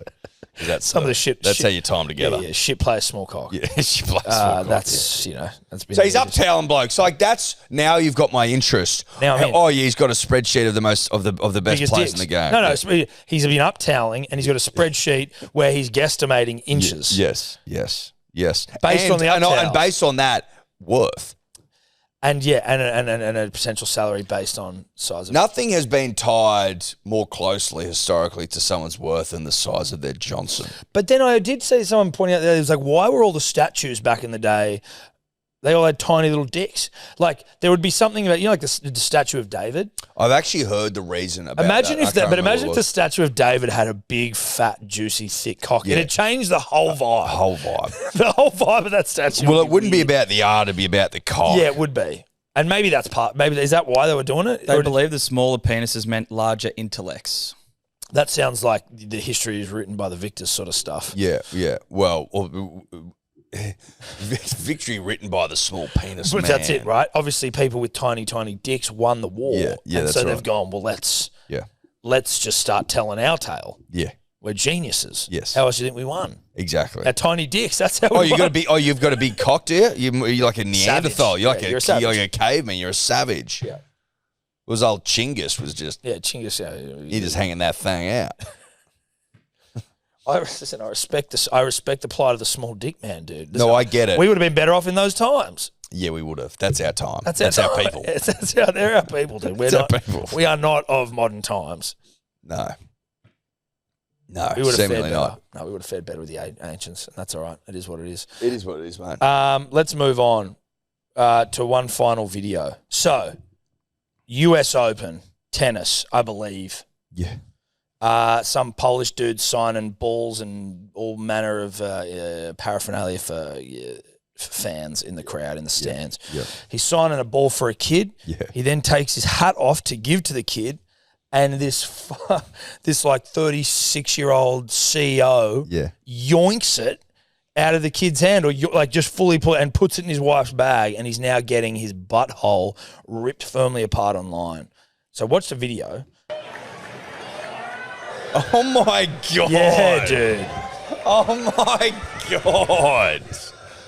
What the fuck? How do you do that? How do you do that? How do you do that? He's like a multi-millionaire. He's the owner of a Polish paving company. Look at this. He just Oh my yoinks it. god. He's quick, but Oh, he's quick. oh, mate, well, listen. He's come out. Go to Complex. Go to Complex, Tobler. Complex. Complex. Look up Complex. You would have seen the if you. Oh, the kid's like cut. Dude, like, he's what the completely rattled. fuck? Pretty sure it's on Complex on Instagram. He's come out with a statement now. Bang! Look at him. He's quick though. Jeez, he's quick. And that's a man that's seen winters, by the way. This kid's a little upstart. What, mate? You reckon you can fucking climb the paving tree and not know how to yoink a hat? Yeah, you reckon there aren't a few bodies buried under some pavements? Pavers? You know what I Mate, mean? Like, come that's what this is on. about. Come He comes on. out here going, I understand that some people might not like it, but please, let's not make a global scandal out of the hat. It's just a hat.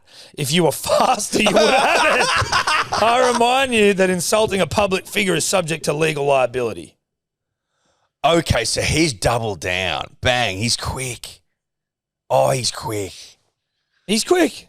Wait, be faster. Be faster. Wait. Be faster. How do you think I get to CEO of a company? Okay. I'm quick. Yeah, and that, as Achilles said, and that's why history won't remember your name. Yeah. Because you're not quick You're enough, not quick mates. enough. And you know what? I mean? Next time you will be. Next time you will be. Either you learn or you'll sink, mate. Win or learn. Win or learn. Now, I mean, everyone wants to talk about the wealth of the paving baron, Well, it's assumed. right? And he's a multi-millionaire, right? Okay, right. Paving CEO. No, it's a shit. How rich is this little kid? Yeah. This little shit's in the front row of a tennis tournament. Yeah. Who's your dad? Who's your dad, lad? Who's your dad, lad? Oi, lad, who's your dad? Yeah, yo, you poor little man. Don't get your hat. Yeah, Who's your dad, lad? Who's your dad, lad? Who's getting you with the big tennis ball right at the front? Like, you can't just get there. You can't just make it to that row.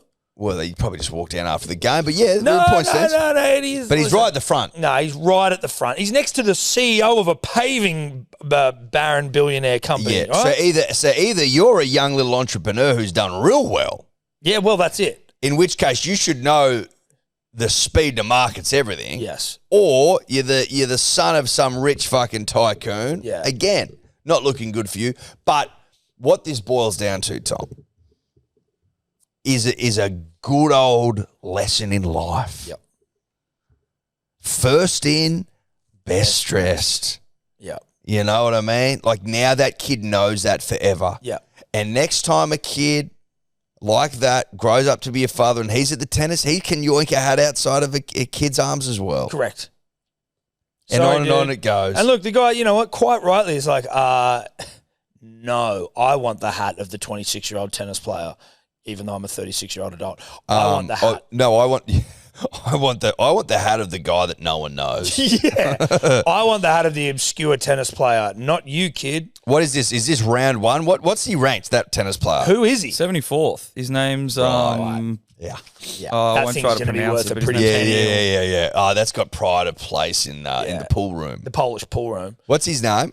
Camille Majorak. Majorak. Oh, the household Probably name, of course. Yes. Butchering. Actually, 76th no, I in know. the world in Listen, men's singles. that's how you succeed. It's ruthlessness. It wasn't about Camille. It was about there's a battle for a hat going on, and I want to win it. Yeah. Oh, okay. You think that I have climbed on my fucking hands and knees through a waded through shit Yes, to become the king of the paven world, in Poland. and you think that I'm going to let you sit back and let some fucking little rich man's son, Some snotty-nosed little shit. some spoiled little brat in the front row, Take Milos Take- Ravalovich's hat take off me? Milos's hat?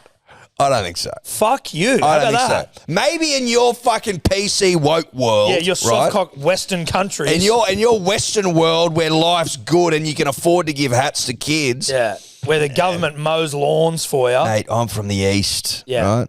East. Yeah, war torn, bro. War-torn. Eastern Europe. And over here, we nick hats when the hats are good. Yeah. When there's a hat to be nicked. Yeah. If I'm punching on, I'll punch on with anyone for a hat. Anyone. My mum, your mum, Yep. his kid, your Yep. kid, this kid, that kid, grandparent. Any kid. I don't give a shit. No, dude. disabled doesn't matter. No, it does not matter. No. Oh, you got no arms? Pfft. Well, hey, good luck to you. Use your mouth then, mate. Oh, How good bad luck- do you want no, it? good luck to you. Good luck to you. You're easy I got the then. longest arms in town. Look at the size of him. Bang! Again, he's quick. He's quick. Oh, he's quick. Yeah. Just watching again in real time, he's quick. He's And very, does he very take quick. does he take the hat from a young fan, or does he beat the young fan to the hat? No. It's all about messaging here. No, it's all messaging. I think what this is, Tom, there's a hat up for grabs and he got it. And he got it.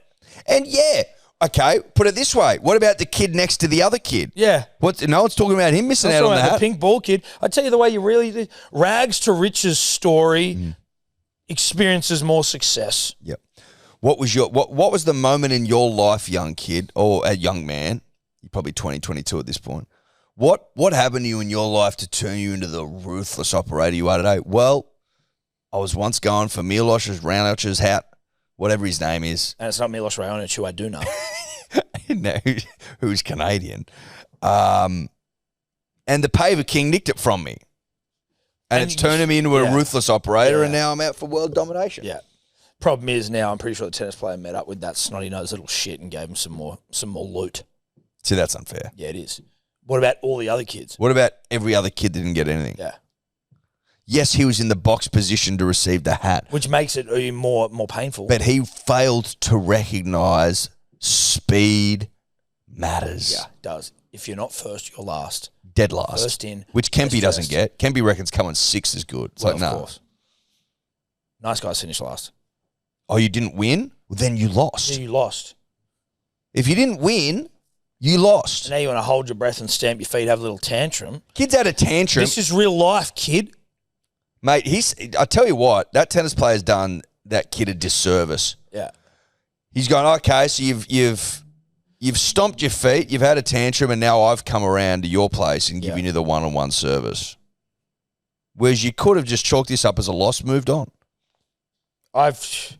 Yoinked him dirty, yoinked it good, and then just quick, put it in the bag, put it in the bag. What hat? Or the missus got the bag open, she's ready. Yeah. What hat? Look at her, she's got it open. No, she's They're ready ready. to go. They're running a fucking racket, these Yeah, two. and then he just gives him the pen back. Yeah, have your pen, lad. I don't need your pen.